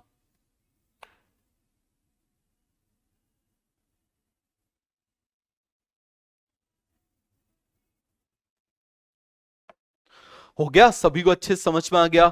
तो बताओ जरा, पूरा का पूरा कॉन्सेप्ट क्लियर हुआ? कोई डाउट है, कोई कंफ्यूजन है तो बोलो। ऑलवेज पजेस सेल वॉल नहीं होता। क्लियर है, आगे बढ़े, आगे आ जाओ। क्राइसोफाइट्स आर मेनली, देखो आप मुझे बताना, प्रोटिस्टा जो होते हैं, प्रोटिस्टा को हमने डिवाइड किया हुआ है किस में, जरा ध्यान से समझना। हमने क्या बोला हुआ है उसको, प्रोड्यूसर। हमने इसको क्लासिफाई किया है इन प्रोड्यूसर, फिर हमने इसको क्लासिफाई किया है कंज्यूमर। समझ में आ गया। फिर हमने इसको क्लासिफाई किया है किसमें, डिकम्पोजर। किसमें किया है, डिकम्पोजर में इसको क्लासिफाई किया हुआ है। अब प्रोड्यूसर के अंदर भी कौन कौन आ जाता है, अब मुझे बताओ जरा। सी, डी, ई। क्राइसोफाइट्स, डाइनोफ्लैजिलेट्स, यूग्लिनॉइड, कौन कौन आ जाता है, क्राइसोफाइट्स, डाइनोफ्लैजिलेट्स, यूग्लिनॉइड्स, कौन कौन आ जाते हैं, क्राइसोफाइट्स, डाइनोफ्लैजिलेट्स, यूग्लिनॉइड।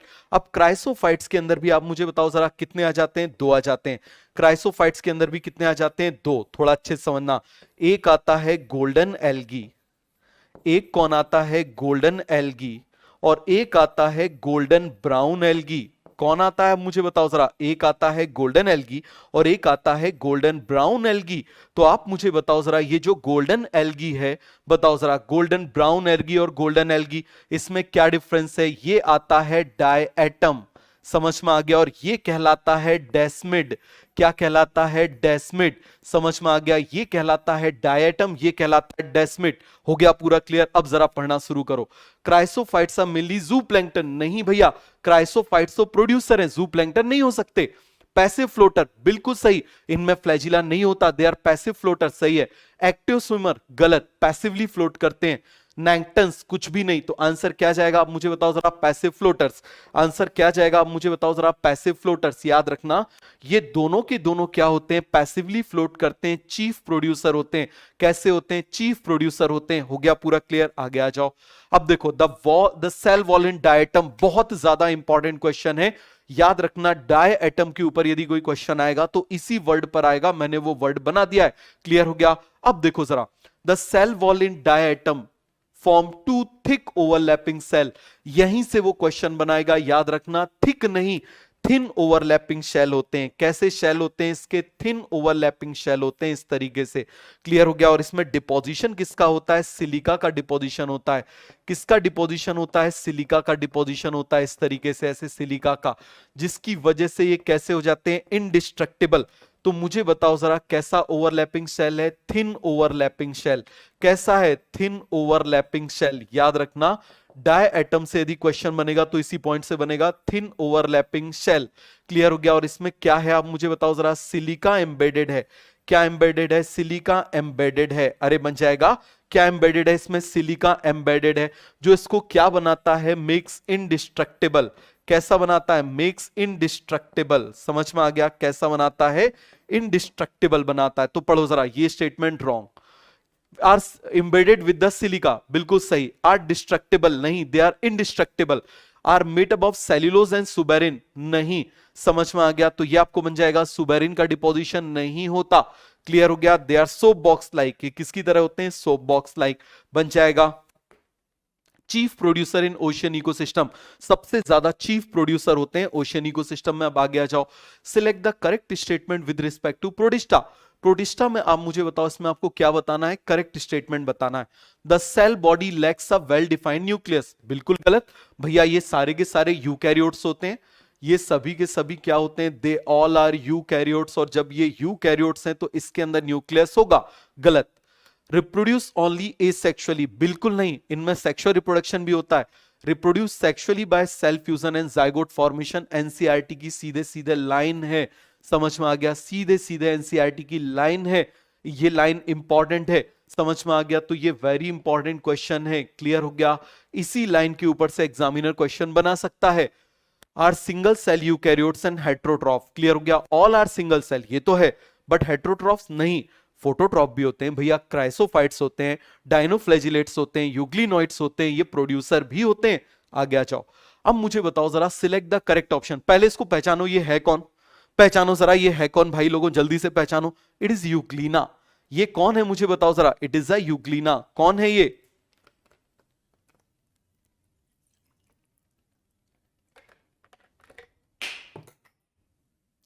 बताओ जल्दी से, कौन है ये? It is Euglena. Select the, तो बताओ, ये यूग्लिना है तो दे आर ऑब्लिगेट ऑटोट्रॉफ, नहीं, दे आर प्रोड्यूसर डिकम्पोजर्स। ये आप मुझे बताओ क्या होते हैं? They are producer decomposer. ये क्या होते हैं? प्रोड्यूसर डिकम्पोजर्स होते हैं। समझ में आ गया? तो डिकम्पोज भी कर सकते हैं, तो स्टेटमेंट क्या हो गया? गलत। क्लियर है? They have a flexible proteinaceous cell wall, cell wall नहीं होती, याद रखना, they do not have cell wall.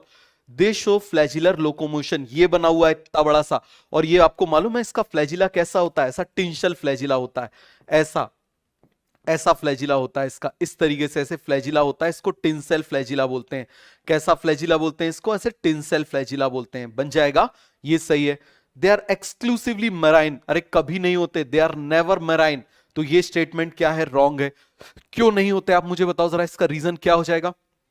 क्योंकि इनमें सेल वॉल नहीं होती। यदि इनमें सेल वॉल नहीं है और यदि इनको हमने उसमें डाल दिया, ओशियन में डाल दिया, बस्ट हो जाएंगे। क्या हो जाएंगे? बस्ट हो जाएंगे। क्यों?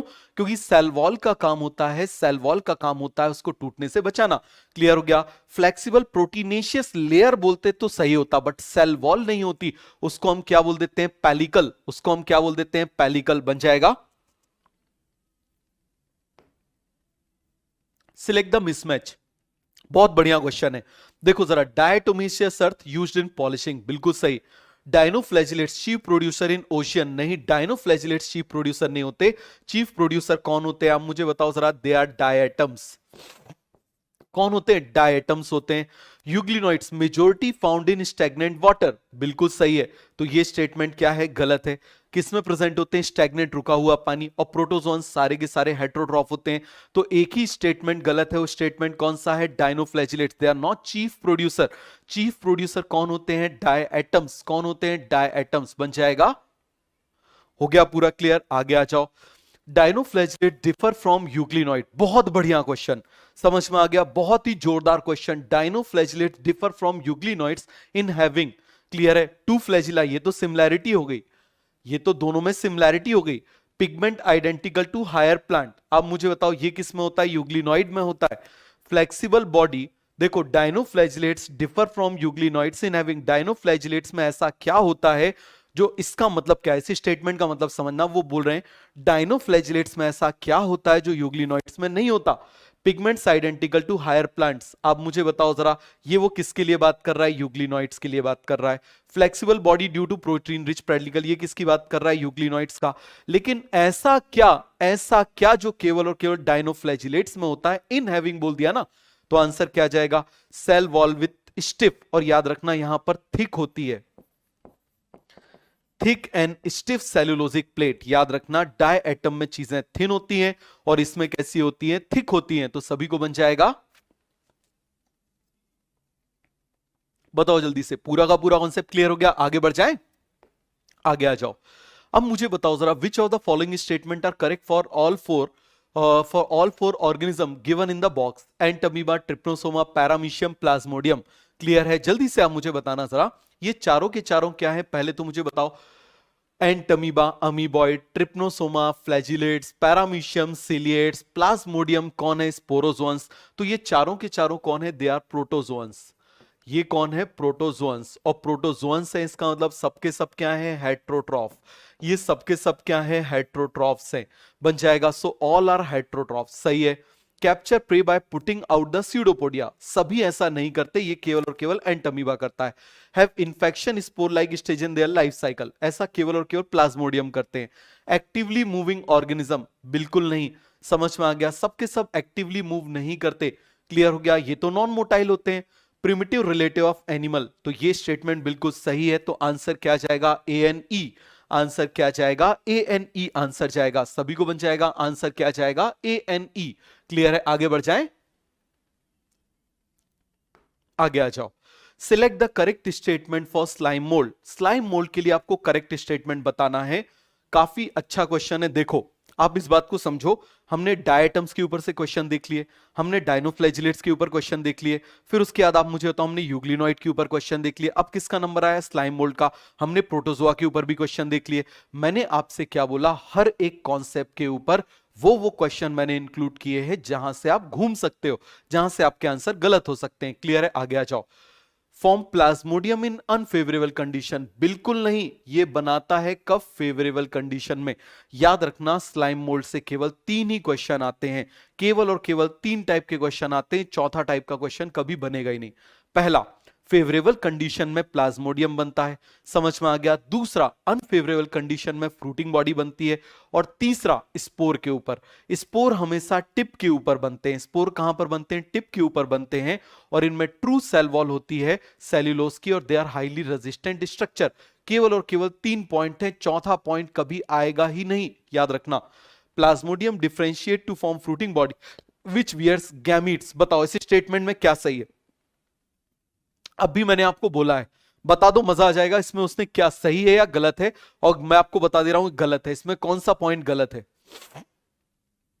कौन सा पॉइंट इसमें रॉन्ग है, बता दो। बहुत सही, बहुत बढ़िया। गैमीट्स नहीं, यहां पर क्या आना चाहिए? स्पोर्स आना चाहिए। यहां पर क्या आना चाहिए? स्पोर्स आना चाहिए। यहां पर गैमीट्स लिखा हुआ है, इसीलिए गलत। गैमीट्स टिप पर नहीं बनाते, स्पोर्स टिप पर बनाते हैं। पूरा क्लियर है? आगे आ जाओ। Produce spores with true wall which are extremely resistant in adverse condition. सही है। और कीमो ऑटोट्रॉफ, कभी भी नहीं। तो आंसर क्या जाएगा? ये। तो अब इस बात को समझो, स्लाइम मोल्ड से केवल और केवल 3 टाइप के क्वेश्चन आएंगे।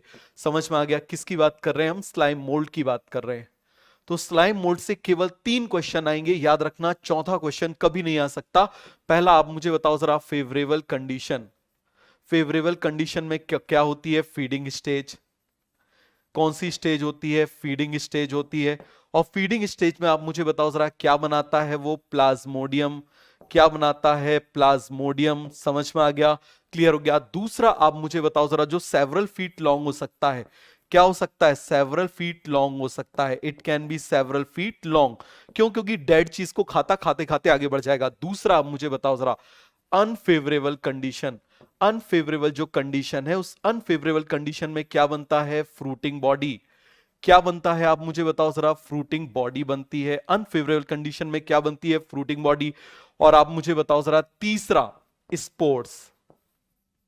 तो स्पोर्स में आप मुझे बताओ जरा, स्पोर्स कहां पर बनते हैं? At tip. Tip of fruiting body. Fruiting body के टिप पर बनते हैं। कहां पर बनते हैं? Tip of fruiting body. Fruiting body के कहां पर बनते हैं? टिप पर बनते हैं। दूसरा पॉइंट आप मुझे बताओ जरा, ये कैसे होते हैं? इसमें क्या है? ट्रू सेल वॉल होती है। क्या होती है? ट्रू सेल वॉल होती है। And they are highly resistant. कैसे होते हैं? Highly resistant. Highly resistant structure. Clear है? कई मंथ तक सरवाइव कर सकते हैं। दे आर डिस्पर्स बाय, यही वो पॉइंट है जिससे वो क्वेश्चन चेंज करेंगे, बाय विंड करंट। इनको हवा उड़ा के ले जाती है, इसकी जगह वो क्या कर देंगे? वाटर करंट कर देंगे। क्या कर देंगे? इसकी जगह वाटर करंट कर देंगे। बन जाएगा। इसके अलावा कोई भी क्वेश्चन स्लाइम मोल्ड से कभी भी नहीं पूछा जाएगा। क्लियर है? आगे आ जाओ। अब मुझे बताओ जरा, select the incorrect statement. Protozoans live as a predator और कीमो ऑटोट्रॉफ। गलत। They are never chemoautotroph. समझ में आ गया, they are never chemoautotroph. Slime moulds move along decaying twigs and leaves engulfing organic matter, सही है। Most ट्राइसोफाइट्स are photosynthetic, समझ में आ गया, तो ये कैसा है, सही है। Dinoflagellate show mesokaryotic nucleus. अब what do you mean by mesokaryotic nucleus, समझना जरा। देखो, एक होते हैं प्रोकैरियोट जिसके अंदर न्यूक्लियस नहीं है, हिस्टोन भी नहीं है। एक होते हैं यूकैरियोट जिसके अंदर न्यूक्लियस भी है, हिस्टोन भी है। अब एक ऐसे आ गए कि जिसमें आप मुझे बताना, जरा ध्यान से देखना, यहां पर मैं बोल रहा हूं प्रोकैरियोट, एक तरफ मैं बोल रहा हूं यूकैरियोट। इसमें न्यूक्लियस क्या है, एब्सेंट। हिस्टोन भी क्या है, आप मुझे बताओ जरा, हिस्टोन भी क्या है, एब्सेंट। यूकैरियोट क्या हो जाएंगे, आप मुझे बताओ जरा, न्यूक्लियस प्रेजेंट है, हिस्टोन भी प्रेजेंट है। लेकिन मान लो कोई ऐसा आ जाए कि उसमें न्यूक्लियस प्रेजेंट है और हिस्टोन एब्सेंट है, तो इन दोनों को बीच में रखना पड़ेगा ना, तो इसको हम क्या बोलेंगे, मीजोकैरियन। इसको हम क्या बोलेंगे, मीजोकैरियन। और ऐसे होते हैं डायनोफ्लैजिलेट्स, तो ये भी सही है। तो आंसर क्या हो जाएगा, फर्स्ट आंसर हो जाएगा। अरे बन जाएगा, फर्स्ट क्या हो, फर्स्ट आंसर हो जाएगा, सभी को बन जाएगा। आगे आ जाओ। ऊस्पोर, एस्कोस्पोर एंड बेसिडियोस्पोर, यहां से शुरू हो गई फंजाई। यहां से क्या शुरू हो गई, फंजाई। और फंजाई शुरू करने से पहले सबसे पहले आपको याद रखना है कि देखो, फंजाई को याद करने का निमोनिक्स है, क्लास को याद करने का निमोनिक्स है बैड पिगीज। क्या हो जाएगा, जल्दी से आप मुझे बताओ जरा, बैड पिगीज। फिर से मुझे बताओ, बैड पिगीज। समझ में आ गया, क्या हो जाएगा, बैड पिगीज। पूरा कॉन्सेप्ट क्लियर हुआ। अब देखो जरा, इसको याद करने का निमोनिक्स क्या हो जाएगा, यूपीए कैन एक्ट राम।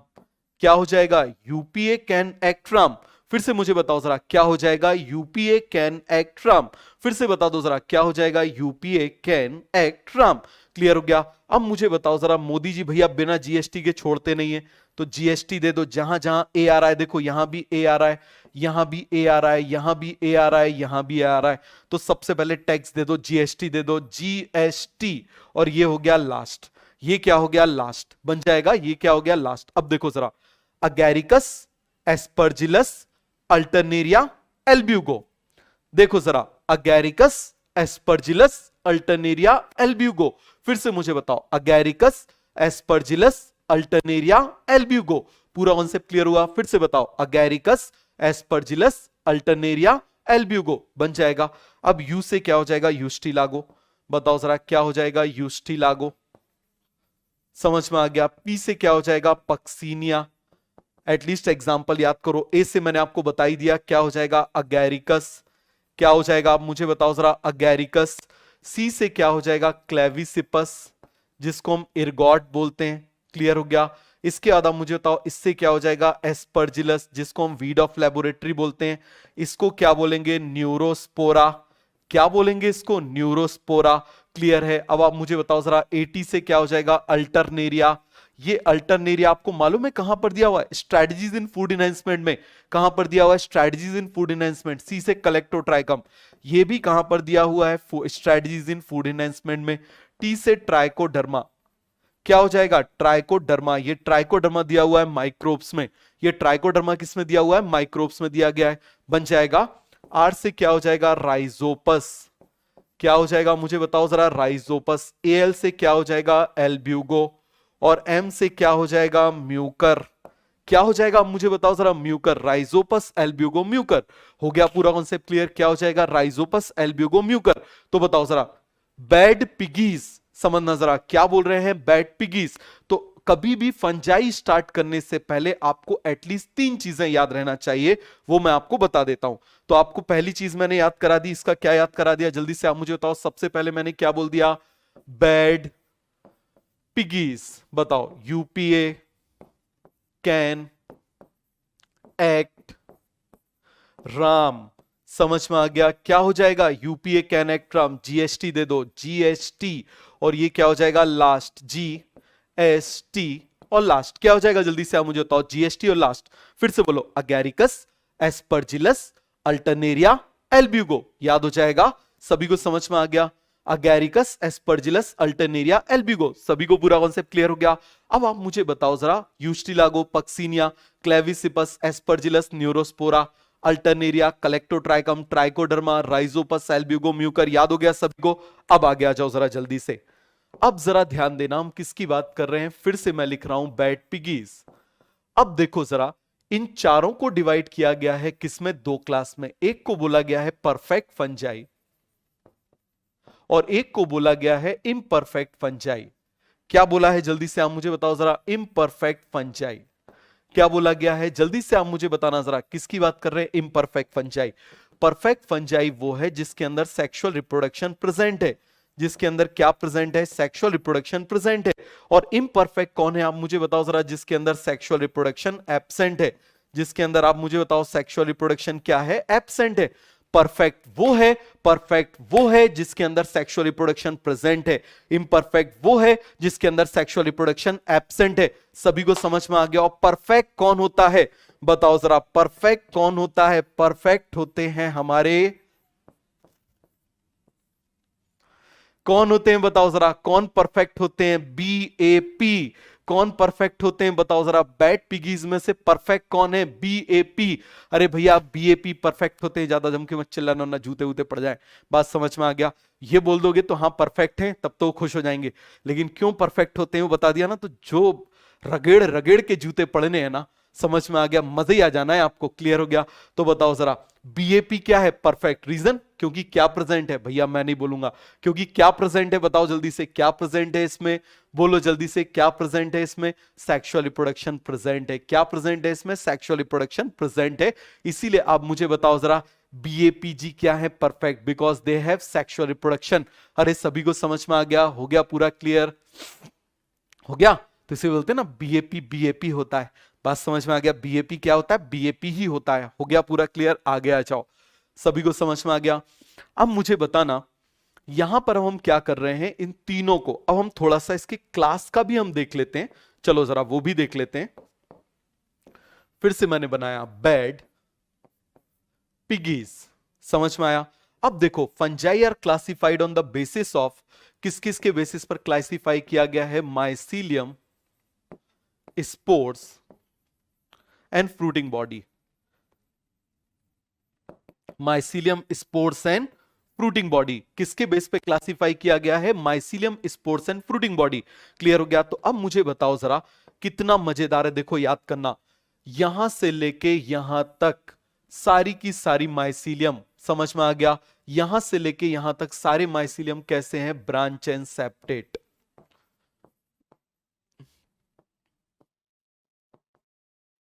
कैसे हैं, ब्रांच एंड सेपरेट। सेपरेट का मतलब पार्टीशन, जैसे एक कमरे से दूसरे कमरे के बीच में से पार्टीशन होता है ना भाई, दीवार होती है, ऐसे पार्टीशन को हम सेपरेट बोल देते हैं। पूरा क्लियर हो गया। तो बताओ जरा, ब्रांच एंड सेपरेट, लेकिन ये कैसा होता है, अनब्रांच एंड ए सेपरेट। कैसा होता है, अनब्रांच एंड ए सेपरेट। अब स्पोर्स आ जाओ। अब स्पोर्स दो तरीके के हो सकते हैं, ए सेक्सुअल भी हो सकते हैं और सेक्सुअल भी हो सकते हैं। अब देखो बड़ी मजेदार बात है, ध्यान समझना, बेसिडियोमाइसीडीज में स्पोर होता है बेसिडियोस्पोर। कौन सा स्पोर होता है, बेसिडियोस्पोर। सेक्सुअल स्पोर कौन सा है, बेसिडियोस्पोर। एस्कोमाइसीडीज में कौन सा होता है, एस्कोस्पोर। कौन सा होता है, एस्कोस्पोर। और इसके अंदर कौन सा होता है, ड्यूटेरोस्पोर, है ना, इसके अंदर कौन सा होता है, ड्यूटेरोस्पोर पक्का। और इसके अंदर एब्सेंट होता है। समझ में आ गया, तभी तो इसको इम्परफेक्ट फंजाई बोलते हैं। This is called as imperfect fungi. This is called as imperfect fungi. इसको कौन सी फंजाई बोलते हैं, इम्परफेक्ट फंजाई। अब आगे आ जाओ। फाइकोमाइसीडीज के अंदर दो होते हैं, एक होता है ऊस्पोर और एक होता है जाइगोस्पोर। कौन सा होता है, ऊस्पोर एंड जाइगोस्पोर। तो सभी को एसेक्सुअल स्पोर याद हो गए, basidiomycetes basidiospore, ascomycetes ascospore, deuteromycetes absent और phycomycetes oospore zygospore. So they all are sexual spore, they all are sexual spore बन जाएगा। सभी को समझ में आ गया, ये सभी के सभी क्या है आप मुझे बताओ, सेक्सुअल। अब हम देख लेते हैं एसेक्सुअल स्पोर। तो एसेक्सुअल स्पोर इन बीच वाले दो में होते हैं कॉनिडिया। समझ में आ गया, कौन होते हैं आप मुझे बताओ जरा, कॉनिडिया। इन दो में क्या होते हैं, कॉनिडिया, और यहां पर क्या होते हैं, एब्सेंट। याद रखना ये बहुत इंपॉर्टेंट है, इसमें स्पोर भी नहीं होते एसेक्सुअल और इसमें सेक्स ऑर्गन भी एब्सेंट होते हैं। क्लियर हो गया, ये इसका बहुत इंपॉर्टेंट पॉइंट है। सेक्स ऑर्गन इसमें एब्सेंट होते हैं। मजे की बात है, सबसे एडवांस फंजाई है, they are the most advance fungi, but they do not have sex organ, लेकिन इनमें सेक्स ऑर्गन नहीं होते। अब बच गई ये दो, तो देखो याद रखना कितना आसान है। ऊ जू, जू स्पोर बन जाएगा ऊजू, ऊजू समझ में आ गया, जू स्पोर आ गया। इसका मतलब ये स्पोर कैसा है, motile. This is the only motile structure in fungi, fungi में अकेला मोटाइल स्पोर है, समझ में आ गया। और यहां पर होता है ए प्लानोस्पोर, क्या हो जाएगा, ए प्लानोस्पोर। भाई देखो दो दो के पेयर में चल रहे हैं ना फाइकोमाइसिडीज में। एक्चुअली फाइकोमाइसिडीज को कई सारे साइंटिस्ट एक क्लास मानते ही नहीं है, वो मानते हैं कि ये दो क्लास हैं, ऊ स्पोर और जाइगो, ऊमाइसिडीज एंड जाइगोमाइसिडीज। क्लियर हो गया। तो ऊ स्पोर जिसमें बनता है उसमें जू स्पोर बनता है, जिसमें जाइगोस्पोर बनता है उसमें ए प्लानोस्पोर। ए टू जेड साथ में आएगा, ऊ और जू साथ में जाएंगे, ए टू जेड साथ में जाएगा। और आप मुझे बताओ जरा क्या हो जाएगा, ऊ और जू साथ में जाएंगे। इसमें फ्रूटिंग बॉडी होती है बेसिडियोकार्प, क्या होती है, बेसिडियोकार्प। इसमें होती है एस्कोकार्प। क्लियर हो गया। और इन दोनों में क्या होती है, एब्सेंट। इन दोनों में मुझे बताओ जरा क्या होती है, एब्सेंट। क्लियर हो गया। इन दोनों में फ्रूटिंग बॉडी क्या होती है, एब्सेंट बन जाएगा। इन दोनों में फ्रूटिंग बॉडी क्या होती है, जल्दी से आप मुझे बताओ जरा, एब्सेंट होती है। तो सभी को पूरा कॉन्सेप्ट क्लियर हो गया, सभी को समझ में आ गया कि नहीं आ गया, फटाफट फटाफट आप मुझे बताओ। तो फटाफट क्वेश्चन करें, चलो ये वाला क्वेश्चन करते हैं, आगे आ जाओ। ऊ स्पोर, एस्कोस्पोर एंड बेसिडियोस्पोर, बताओ जरा, अब भी हमने देखा, बताओ जरा जल्दी से, यहां पर हमने देखा ना, oospore, zygospore, oospore, ascospore and basidiospore are the sexual spore. बताओ जरा ये कौन से स्पोर हैं, आप मुझे बताइए जरा, सेक्सुअल स्पोर हैं। कौन से स्पोर हैं, सेक्सुअल स्पोर हैं। They are not meiospore. देखो मियोस्पोर ये क्यों नहीं है, क्योंकि मियोस्पोर हैप्लॉइड होते हैं। मियोस्पोर कैसे होते हैं, हैप्लॉइड होते हैं। समझ में आ गया, पूरा क्लियर हो गया कि नहीं हो गया। मियोस्पोर सारे के सारे कैसे होते हैं, हैप्लॉइड होते हैं। बट ये जो ऊ स्पोर है ना, ये स्पोर यहां पर कैसा होता है, डिप्लॉइड। ये स्पोर कैसा होता है, डिप्लॉइड स्पोर होता है, बन जाएगा। समझ में आ गया। बाकी आप मुझे बताओ जरा, ये डिप्लॉइड स्पोर है, बाकी ये दोनों हैप्लॉइड स्पोर हैं, तो सारे के सारे डिप्लॉइड भी नहीं है, एक्सोजिनस भी नहीं है। समझ में आ गया। तो आंसर क्या जाएगा, they all are sexual spore. ये सभी क्या है, सेक्सुअल स्पोर। अभी मैं आपको बताऊंगा एक्सोजिनस कौन कौन से होते हैं। बेसिडियोस्पोर और कॉनिडिया, आपके लेवल पे इतने से क्वेश्चन बन जाएगा, ट्रस्ट करना। समझ में आ गया। B and D, basidiospore and conidia, they are exospore. Basidiospore and conidia are exospore. बाकी सभी क्या होते हैं, एंडोस्पोर। बाकी सभी क्या होते हैं, एंडोस्पोर। एक्सो एंडो, देखो एक्सो कौन कौन आते हैं बेटा, फिर से समझना। एक्सो के अंदर आते हैं B and C, they are exospore. चलो मैं ऐसे यहां पर लिख देता हूं, ठीक है। तो यहां पर देखो हम किसकी बात कर रहे हैं, स्पोर्ट्स की बात कर रहे हैं। क्लियर है। तो आप मुझे बताओ हम किसकी बात कर रहे हैं, एक्सोस्पोर्ट्स। किसकी बात कर रहे हैं, एक्सोस्पोर्ट्स। तो एक्सोस्पोर्ट्स का एग्जांपल क्या हो जाएगा, बेसिडियोस्पोर। और आप मुझे बताओ जरा क्या हो जाएगा, कॉनिडिया। कौन हो जाएगा, कॉनिडिया। अब जरा सेक्सुअल स्पोर का नाम बता दो, सेक्सुअल स्पोर्ट्स का नाम बता दो। बस इतना आपको यदि याद है ना, तो आपके सारे क्वेश्चन बन जाएंगे। याद करो हमने क्या पढ़ा था, बैट पिगीज। क्या पढ़ा था, बैट पिगीज। तो जरा जल्दी से बताओ, इसके अंदर कौन बना था, बेसिडियोस्पोर। कौन बना था इसके अंदर, बेसिडियोस्पोर। इसके अंदर कौन बना था, एस्कोस्पोर। कौन बना था, आप मुझे बताओ जरा, एस्कोस्पोर। इसके अंदर कौन था, आप मुझे बताओ जरा, एब्सेंट। और इसके अंदर दो स्पोर थे, याद करो जरा, एक बना था ऊस्पोर और एक कौन सा स्पोर बना था, वन इज अ जाइगोस्पोर। वो वन कौन सा स्पोर था, जाइगोस्पोर। अरे सभी को समझ में आ गया, one is the ऊस्पोर, another one is a zygospore, बन जाएगा। अरे आ गया इतना समझ में, तो एक बार जरा जल्दी से बढ़िया से थम्स अप या फिर आप मुझे बताओ तीर चला दो। यदि आपको याद हो गया तो फटाफट फटाफट बता दो, हो गया पूरा क्लियर, जल्दी से बताओ। बायोलॉजिकल क्लासिफिकेशन के बाद में हम फिर एक ब्रेक ले लेंगे। आप देखो 2 घंटे में, आप देखो जरा, हमने क्वेश्चंस भी कर लिए, हमने ऑलमोस्ट सारे कॉन्सेप्ट भी समझ लिए। समझ में आ गया। 2 बड़ी बड़ी यूनिट जो है उनके हो गए, क्लियर हो गया। तो इसको हो जाने दो, फंजाई मतलब हमारा बायोलॉजिकल हो जाने दो, उसके बाद फिर हम ब्रेक लेंगे। क्लियर है, 5-10 मिनट का हम ब्रेक ले लेंगे। आगे आ जाओ। In which of the following feature member of Basidiomycetes and Deuteromycetes shows similarity? क्या बोल रहे हैं, बेसिडियोमाइसिडीज में और ड्यूटेरोमाइसिडीज में क्या क्या सिमिलैरिटी है। तो अभी जो मैंने आपको पढ़ाया था उसी के बेसिस पे बनेगा। बताओ जरा, दोनों में एब्सेंस ऑफ सेक्स, दोनों में क्या सिमिलरिटी है? एब्सेंस ऑफ सेक्स ऑर्गन, दोनों में ही सेक्स ऑर्गन नहीं होते, दोनों में ही सेक्स ऑर्गन नहीं होते। क्लियर हो गया? देखो, जो बेसिडियोमाइसिडीज होती है इसमें भी सेक्स ऑर्गन नहीं होते, ड्यूटेरोमाइसिडीज में भी सेक्स ऑर्गन नहीं होते। क्लियर हो गया? परफेक्ट स्टेज का मतलब sexual stage. Select the incorrect statement with respect to members of deuteromycetes. अब सबसे पहले समझना, D for deuteromycetes, D for decomposers. ये कलर तो सभी को दिखाई दे रहा है ना? याद रखना, ड्यूटेरोमाइसिडीज मेजरली क्या होते हैं? डिकम्पोजर्स होते हैं। क्या होते हैं? मेनली डिकम्पोजर्स होते हैं। सभी को समझ में आ गया? ड्यूटेरोमाइसिडीज क्या होते हैं? डिकम्पोजर्स होते हैं। ओनली, अब देखो जरा, ओनली ए सेक्सुअल और vegetative phase of this fungi are known. बिल्कुल सही है। अब मुझे बताओ जरा, इनको हम क्या बोलते हैं? Fungi imperfecti. क्या बोल देते हैं इनको हम? Fungi imperfecti. क्या बोल देते हैं? They are called as fungi imperfecti. क्यों? क्योंकि इनमें सेक्सुअल रिप्रोडक्शन नहीं होता। क्लियर हो गया? Large number of them help in mineral cycling. Decomposers हैं, हेल्प करेंगे। आगे आ जाओ। अब मुझे बताओ जरा, their mycelium is septate branch and dikaryotic. बिल्कुल नहीं। डाइकैरियोटिक क्या होता है? Is a result of sexual fusion. समझ में आ गया? सेक्सुअल जो फ्यूजन होता है, सेक्सुअल रिप्रोडक्शन होता है, उसका रिजल्ट होता है। तो ये क्या हो जाएगा? गलत। They reproduce by conidia. देखो होता क्या है, आप इस बात को समझना। जैसे मान लो यहां पर हमने क्या बनाया, मान लो ये एक प्राइमरी माइसीलियम है, ये एक प्राइमरी माइसीलियम है, ये भी हैप्लॉइड है, ये भी हैप्लॉइड है। अब इन दोनों का साइटोप्लाज्म फ्यूज कर गया, इसको हम बोल देते हैं सेकेंडरी माइसीलियम। तो इसको हम बोल देते हैं N+N condition. This condition is called as dikaryotic condition. This condition is called as dikaryotic condition. इस कंडीशन को हम क्या बोलते हैं? डाइकैरियोटिक कंडीशन बोलते हैं। और मुझे बताओ जरा, ये डाइकैरियोटिक कंडीशन कब आती है? ड्यूरिंग सेक्सुअल रिप्रोडक्शन आती है। हर स्टेज में ये नहीं आती। ड्यूरिंग कब आती है? सेक्सुअल रिप्रोडक्शन में आती है। तो बन जाएगा, सभी को पूरा कॉन्सेप्ट क्लियर हो गया? तो आंसर क्या चला जाएगा? थर्ड चला जाएगा। हो गया? This is primary mycelium, this is secondary mycelium. Clear है? आगे आ जाओ। कुछ एक्सप्लेन करना है। डाइकैरियन सभी को समझ में आ गया? Explain first option. क्या है first option? Only a sexual और वेजिटेटिव फेज। बेटा देखो, इसमें सेक्सुअल रिप्रोडक्शन नहीं होता ना।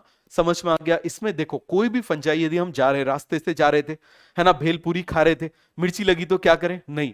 अब देखो, यदि आप मान लो माइक्रोबायोलॉजिस्ट होते, आप रास्ते से जा रहे थे, आपको फंजाई मिल जाती, तो आप उसको उठा के किस में डाल देते? ड्यूटेरोमाइसिडीज में डाल देते। और जब उसकी परफेक्ट स्टेज, परफेक्ट का मतलब सेक्सुअल स्टेज मिल जाए, तो उसको किस में डाल देते हैं? उसके रिस्पेक्टिव क्लास में डाल देते हैं। अदरवाइज वो हमेशा किस में प्रेजेंट होती है? आप मुझे बताओ जरा, किस में प्रेजेंट होगी? ड्यूटेरोमाइसिडीज में। तो ड्यूटेरोमाइसिडीज काफी बड़ी क्लास है। हो गया पूरा क्लियर? आगे आ जाओ। हो गया? अरे सभी को समझ में आ गया? What is the function of capsid in virus? बहुत बढ़िया क्वेश्चन है। ये वो लाइन है जो एनसीईआरटी में बिल्कुल छुपी हुई है। समझ में आ गया? बिल्कुल छुपी हुई है, एक लाइन दी हुई है, और इसके ऊपर से आजकल आज तक क्वेश्चन नहीं आए हैं। जरा ध्यान समझना। What is the function of capsid in virus? इसका फंक्शन होता है प्रोटेक्ट न्यूक्लिक एसिड। बहुत इंपॉर्टेंट फंक्शन है। जैसे मान लो ये मैंने कैप्सिड बना दिया, सपोज करो यहां पर हमने क्या बना दिया? इस तरीके से कैप्सिड बना दिया। तो ये जो कैप्सिड है, ये इसमें मैंने एक एक क्या बना दिया? ये कैप्सोमेयर बना दिए। These are capsomeres. ये मैंने क्या बना दिए? These are capsomeres. फिर से मुझे बता दो जरा, इनको हम क्या बोलेंगे? These are called as capsomeres. अरे सभी को समझ में आ गया?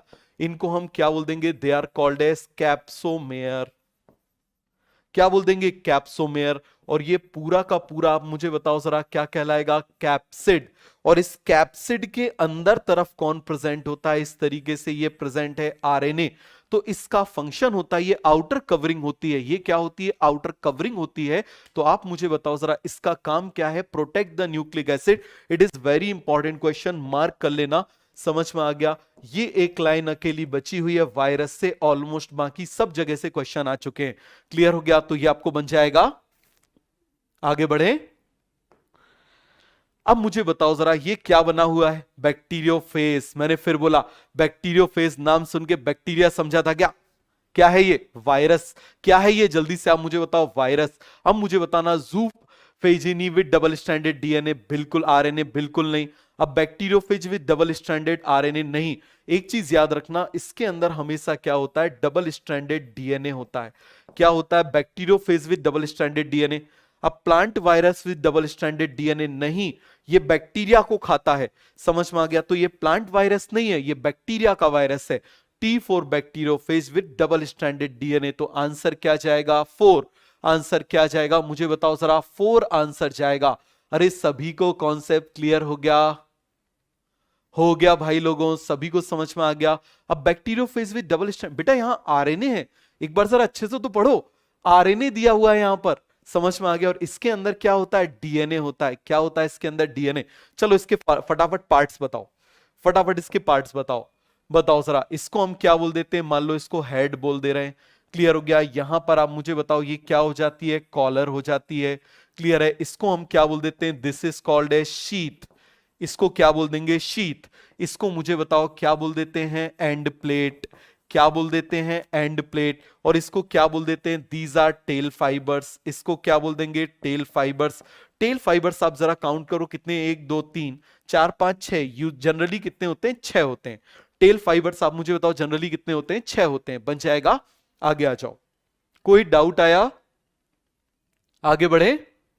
अरे देखो, एक हेड के बाद यहां नेक आती है ना, और नेक पे ये क्या होता है, कॉलर। एक गाना भी आया था, कॉलर को थोड़ा सा ऊपर चढ़ा के, समझ में आ गया, इस टाइप से एक गाना आया था। तो ये क्या है मुझे बताओ जरा जल्दी से, दिस इज अ कॉलर। ये क्या है, कॉलर। ये क्या है, head, this is a collar. अरे बन जाएगा, ये क्या है जल्दी से आप मुझे बताओ जरा, दिस इज अ कॉलर। अरे बन जाएगा, आगे बढ़ जाए, आगे आ जाओ। अब मुझे बताओ, find the odd one with respect to prion. बहुत ही बढ़िया क्वेश्चन है, it is very important question. इसमें एक लाइन मैंने एनसीईआरटी से बाहर भी दी हुई है, क्योंकि ये थोड़ी सी इंपॉर्टेंट है। क्लियर हो गया, थोड़ा अच्छे से समझना। Cause degenerative neurological disease in sheep and human, बिल्कुल सही, समझ में आ गया। ये न्यूरोलॉजिकल डिजीज कराती है, सीआर जैकब डिजीज, क्या बोल देते हैं जिसको, सीआर जैकब डिजीज, क्लियर है। कंटेन राइबोन्यूक्लियोटाइड, क्या प्रियन के अंदर राइबोन्यूक्लियोटाइड्स होते नहीं है, they are abnormally folded proteins. बताओ जरा ये क्या होते हैं, they are abnormally folded protein. समझ में आ गया, ये क्या होते हैं, they are abnormally folded protein. Clear हो गया, तो ये क्या हो जाएगा, गलत। आप प्रोटीनेशियस इंफेक्शियस एजेंट, बिल्कुल सही। Stanley B Prusiner introduce the term and got Nobel prize for the pioneer work on prion, बिल्कुल सही। इनको देखो जरा, इन भाई साहब को, स्टैनले भाई साहब को नोबेल प्राइज मिला हुआ है, ज्यादा टाइम नहीं हुआ, मेरे ख्याल से 1997 में मिला है। समझ में आ गया, 1997 में मिला है या 77 में मिला है, एग्जैक्टली ईयर तो मुझे याद नहीं है, बट बहुत ज्यादा टाइम नहीं हुआ है इनको नोबेल प्राइज मिले हुए। समझ में आ गया, तो आगे बढ़े। They are abnormally folded protein, और इनका जो साइज होता है, साइज सिमिलर टू वायरस होता है। समझ में आ गया, क्या होता है, साइज सिमिलर टू वायरस होता है। समझ में आ गया, आप समझना जरा। जैसे मान लो एक कार है, कार के अंदर इंजन भी है। समझ में आ गया, एक कार है, कार के अंदर क्या है, इंजन भी है। अब मान लो उस कार के इंजन को हमने निकाल दिया, समझ में आ गया, कार के इंजन को हमने निकाल दिया। ऐसे वायरस को समझो, वायरस के अंदर से हमने क्या कर दिया, उसके इंजन को, उसके हमने जेनेटिक मटेरियल को निकाल दिया, तो वो जेनेटिक मटेरियल क्या कहलाएगा, बताओ जरा, क्या कहलाएगा, वायरॉइड। समझ में आ गया, क्या कहलाएगा, वायरॉइड। और आप मुझे बताओ, जो उसकी बाकी बॉडी बच गई वो क्या कहलाएगा, प्रियन। वो क्या कहलाएगा, प्रियन। सभी को क्लियर हुआ, तो जरा ध्यान दो। जैसे सपोज करो यहां पर मान लो मैंने क्या बोल दिया, सपोज करो ये एक वायरस है, ऐसे समझना, सपोज करो ये क्या है, वायरस है, और इसके अंदर जेनेटिक मटेरियल है, सपोज करो दिस इज आरएनए। ये क्या है, आरएनए। तो मुझे बताओ जरा ये वायरस किससे बना हुआ है, बताओ जरा, ये क्या है, दिस इज वायरस, क्लियर है। ये आप मुझे बताओ जरा, ये क्या है, दिस इज प्रोटीन कोड। ये क्या है, जल्दी से आप मुझे बताओ जरा, प्रोटीन कोड। और ये क्या है, इसका जेनेटिक मटेरियल। ये क्या है, इसका जेनेटिक मटेरियल। ये क्या है, फिर से आप मुझे बताओ जरा, जेनेटिक मटेरियल। अब हमने क्या कर दिया, इसमें से चीजों को अलग अलग कर दिया। एक तरफ हमने किसको कर दिया, एक तरफ हम प्रोटीन को लेकर आ जाते हैं, एक तरफ हम किसको लेकर आ जाते हैं, प्रोटीन को लेकर आ जाते हैं। समझ में आ गया, और एक तरफ में किसको लेकर आ जाता हूं, ये जेनेटिक मटेरियल को लेकर आ जाता हूं। तो ध्यान से समझना, इसको हम क्या बोल देते हैं, this is called as viroid. इसको क्या बोलेंगे, viroid. And this is called as prion. इसको क्या बोलेंगे, प्रियॉन। समझ में आ गया। अब देखो वायरॉइड में क्या नहीं है, वायरल मेम्ब्रेन नहीं है। समझ में आ गया, वायरॉइड में वायरल मेम्ब्रेन नहीं है। तो आप मुझे बताओ ये किससे बना हुआ है, ओनली कंपोज्ड ऑफ आरएनए। किससे बना हुआ है, ओनली कंपोज्ड ऑफ आरएनए। और वो भी आरएनए कैसे होते हैं, लो मॉलिक्यूलर वेट के, मतलब छोटा सा आरएनए। समझ में आ गया, कोई बहुत बड़ा नहीं, no molecular weight RNA. Clear हो गया। अब आप मुझे बताओ इसको किसने डिस्कवर किया था, टी.ओ. डाइनर ने डिस्कवर किया था। इसको किसने डिस्कवर किया था, टी.ओ. डाइनर ने डिस्कवर किया था 1971 में। कब डिस्कवर किया था, 1971 में डिस्कवर किया था। समझ में आ गया, ये क्या कराता है, पोटैटो स्पिंडल ट्यूबर डिजीज। क्या कराता है, पोटैटो स्पिंडल ट्यूबर डिजीज। और याद रखना ये ऑब्लिगेट पैरासाइट होता है। ये क्या होता है, ऑब्लिगेट पैरासाइट। ये क्या होता है, दिस इज ऑब्लिगेट पैरासाइट। जल्दी से मुझे बताओ ये क्या होता है, ऑब्लिगेट पैरासाइट होता है। क्या होता है ये, ऑब्लिगेट पैरासाइट होता है। बन जाएगा, सभी को समझ में आ गया। एक चीज याद रखना, वायरस में और वायरॉइड में एक सिमिलैरिटी होती है, both are obligate parasite, strictly parasite होते हैं। बोथ आर ऑब्लिगेट पैरासाइट, दोनों ही क्या होते हैं, आप मुझे बताओ जरा, ऑब्लिगेट पैरासाइट होते हैं। क्या होते हैं, फिर से आप मुझे बताओ जरा, दे आर ऑब्लिगेट पैरासाइट। सभी को समझ में आ गया, हो गया पूरा क्लियर। आगे बढ़ जाएं, तो ये आपको बन जाएगा, आगे आ जाओ। अब मुझे बताओ जरा, fungi grow and multiply preferentially, किसमें, हॉट ह्यूमिड। किसमें, हॉट ह्यूमिड। चलो मैं आपको एक और ऑप्शन देता हूं, पांचवा ऑप्शन है, ऑप्शन नंबर 5। समझ में आ गया, हॉट ह्यूमिड ब्राइट प्लेस। समझ में आ गया। और ये ऑप्शन है hot humid and dark place. अब मुझे बताओ जरा, अब इसका आंसर क्या जाएगा, इसका आंसर सेकंड जाएगा या इसका आंसर फोर्थ जाएगा। बताओ जल्दी से, इसका आंसर सेकंड जाएगा या इसका आंसर फोर्थ जाएगा। इसी क्वेश्चन को मैंने थोड़ा सा मॉडिफाई कर दिया, hot humid and dark places, hot humid and bright places. तो बताओ जरा जल्दी से, आंसर क्या जाएगा, बोलो भाई लोगों। बहुत बढ़िया, अभी भी टू जाएगा, hot humid and dark places. समझ में आ गया, कहां ग्रो करता है, hot humid and dark places पे ग्रो करता है। तो अरे बन जाएगा, आगे बढ़े, आगे आ जाओ। Select the incorrect statement for viroid. मैंने आपको पूरा वायरॉइड पढ़ा दिया। Discovered by T O. डाइनर, कब डिस्कवर किया गया था, 1971 में। तो ये स्टेटमेंट सही है। Have low molecular weight RNA, बिल्कुल सही। There free DNA lakhs a protein code, इनमें डीएनए जैसा कुछ होता ही नहीं है। Cause potato spindle tuber disease, बिल्कुल सही। तो आंसर बता दो जरा, इसका आंसर क्या जाएगा, 3 आंसर जाएगा। इसका आंसर क्या जाएगा, 3 आंसर जाएगा। तो सभी को ये कॉन्सेप्ट क्लियर हो गया। किसी को इसमें कोई डाउट है भाई लोगों, कोई कंफ्यूजन है तो बता दो। अरे फटाफट बताओ, कोई डाउट है, कोई कंफ्यूजन है तो बोलो। सभी को अच्छे से समझ में आ गया। दे do not have DNA, clear है, इनमें डीएनए नहीं होता, ये होस्ट स्पेसिफिक होते हैं। देखो वायरस और वायरॉइड में एक सबसे मेजर सिमिलैरिटी होती है, both are host specific, both are obligate parasite. Clear है। तो यहां पर हम लिख लें similarities between virus and viroid, लिख लें यहां पर। तो यहां पर हम लिख लेते हैं similarities between virus and viroid. Virus और वायरॉइड में आप मुझे बताओ जरा क्या सिमिलैरिटी होती है। सबसे पहली सिमिलैरिटी आप मुझे बताओ जरा, दोनों ही क्या होते हैं, ऑब्लिगेट पैरासाइट। क्या होते हैं, ऑब्लिगेट पैरासाइट। क्लियर है। दूसरी तरफ आप मुझे बताओ जरा, दोनों ही कैसे होते हैं, होस्ट स्पेसिफिक।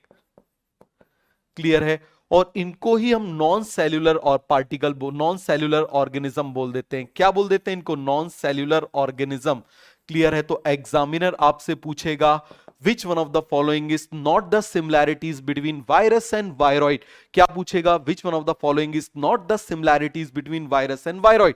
दोनों ही नॉन सेल्यूलर हैं, दोनों ही ऑब्लिगेट हैं, और दोनों ही होस्ट स्पेसिफिक होते हैं। दोनों ही कैसे होते हैं, होस्ट स्पेसिफिक होते हैं। क्लियर हो गया। दोनों ही कैसे होते हैं, होस्ट स्पेसिफिक होते हैं। और दोनों ही बैक्टीरियल फिल्टर को क्रॉस कर सकते हैं। समझ में आ गया, दोनों ही क्या कर सकते हैं, बैक्टीरियल फिल्टर को क्रॉस कर सकते हैं।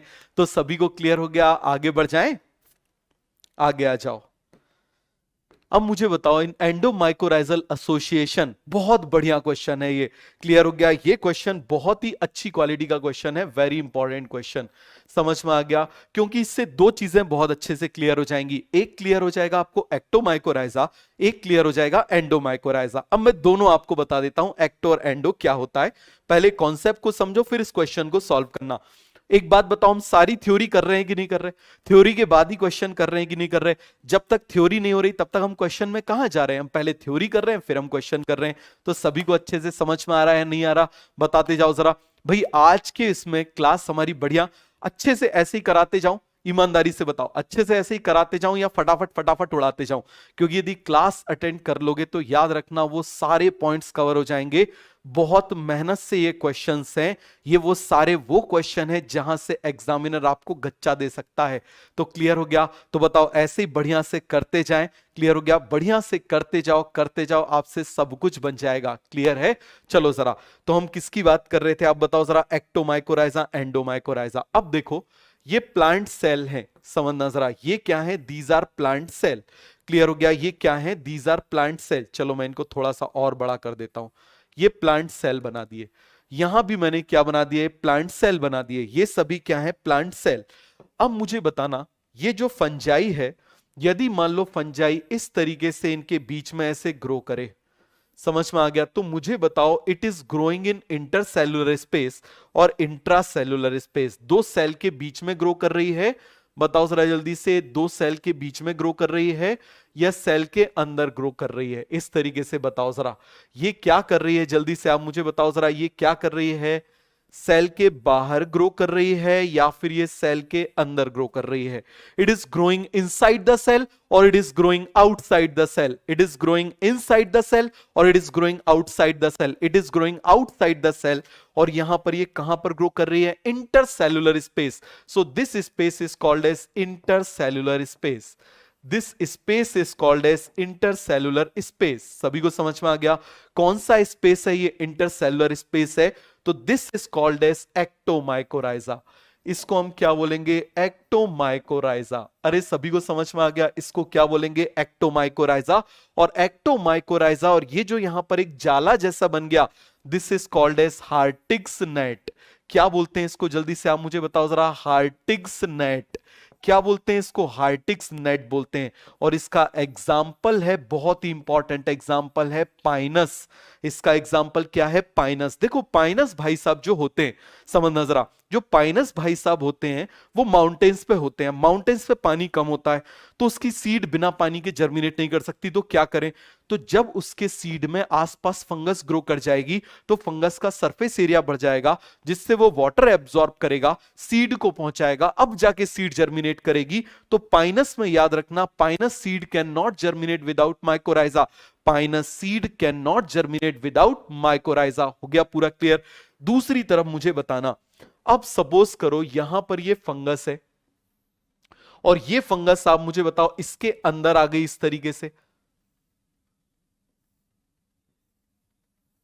ये क्या आ गई? इस तरीके से इसके अंदर आ गई और अंदर आके इसने क्या बना दिया? वेसिकल बना लिया। तो मुझे बताओ इट रीचेस टू इंट्रासेल्युलर और इंटरसेल्युलर? केवल इतना बताओ। It reaches to intracellular, intracellular में पहुंच गई, तो इसीलिए इसको क्या बोलेंगे? एंडोमाइकोराइजा। इसको क्या बोलेंगे? एंडोमाइकोराइजा। अरे जल्दी से बताओ, इसको क्या बोलेंगे? एंडोमाइकोराइजा। और मुझे बताना दीज आर वेसिकल्स, इनको क्या बोलेंगे? वेसिकल्स। और यहां पर ये ब्रांचेस बन गई, तो इस ब्रांचेस को हम बोल देते हैं आर्बस्क्यूल। क्या बोल देते हैं आप मुझे बताओ जरा? आर्बस्क्यूल बोल देते हैं। क्या बोल देते हैं? आर्बस्क्यूल बोल देते हैं। अब जरा पूरा नाम बताओ। Vesicular arbuscular mycorrhiza. देखो वेसिकल्स बन गए, ब्रांच भी है, वेसिकल्स बन गए, ब्रांच भी है और माइकोराइजा है, तो इसको क्या बोलेंगे? Vesicular arbuscular mycorrhiza. समझ में आ गया? फिर से मुझे बता दो क्या बोलेंगे? Vesicular arbuscular mycorrhiza. सभी को समझ में आ गया? कोई डाउट है, कोई कंफ्यूजन है तो बताओ, क्या बोल देंगे इसको? Vesicular arbuscular mycorrhiza. सभी को पूरा का पूरा कॉन्सेप्ट क्लियर हो गया? और आप मुझे बताओ जरा, ऐसा किस में होता है? ऑर्किड्स में होता है। किस में होता है? ऑर्किड्स में होता है। बन जाएगा?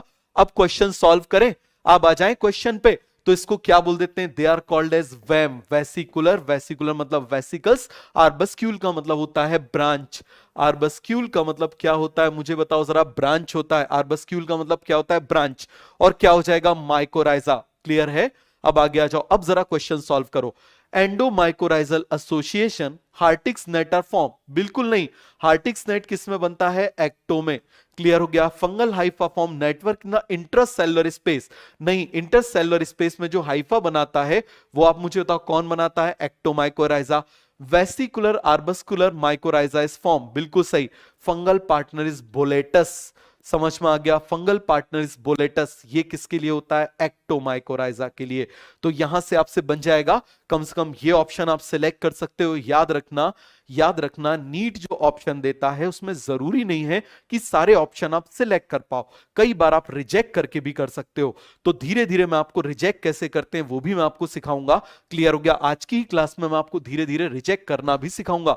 सभी को समझ में आ गया? कैसे कॉन्सेप्ट को, कैसे क्वेश्चंस को, ऑप्शंस को रिजेक्ट करते हैं वो भी सिखाऊंगा। क्लियर है? आगे आ जाओ।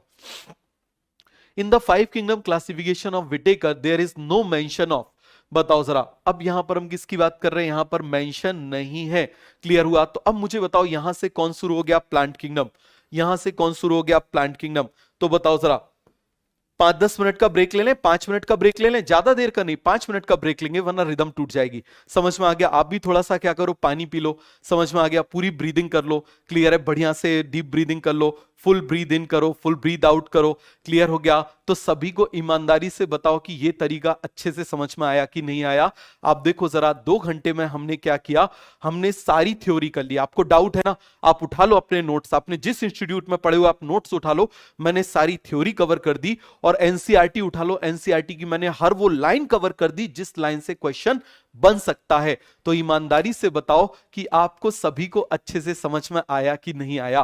क्लियर है? बढ़िया, ये तरीका मजा आया, इस तरीके को ही कंटिन्यू रखें कि भाई क्वेश्चंस के साथ में थ्योरी करते जाएं, क्वेश्चन के साथ में थ्योरी करते जाएं, तो सारी चीजें आपको बनती जाएंगी।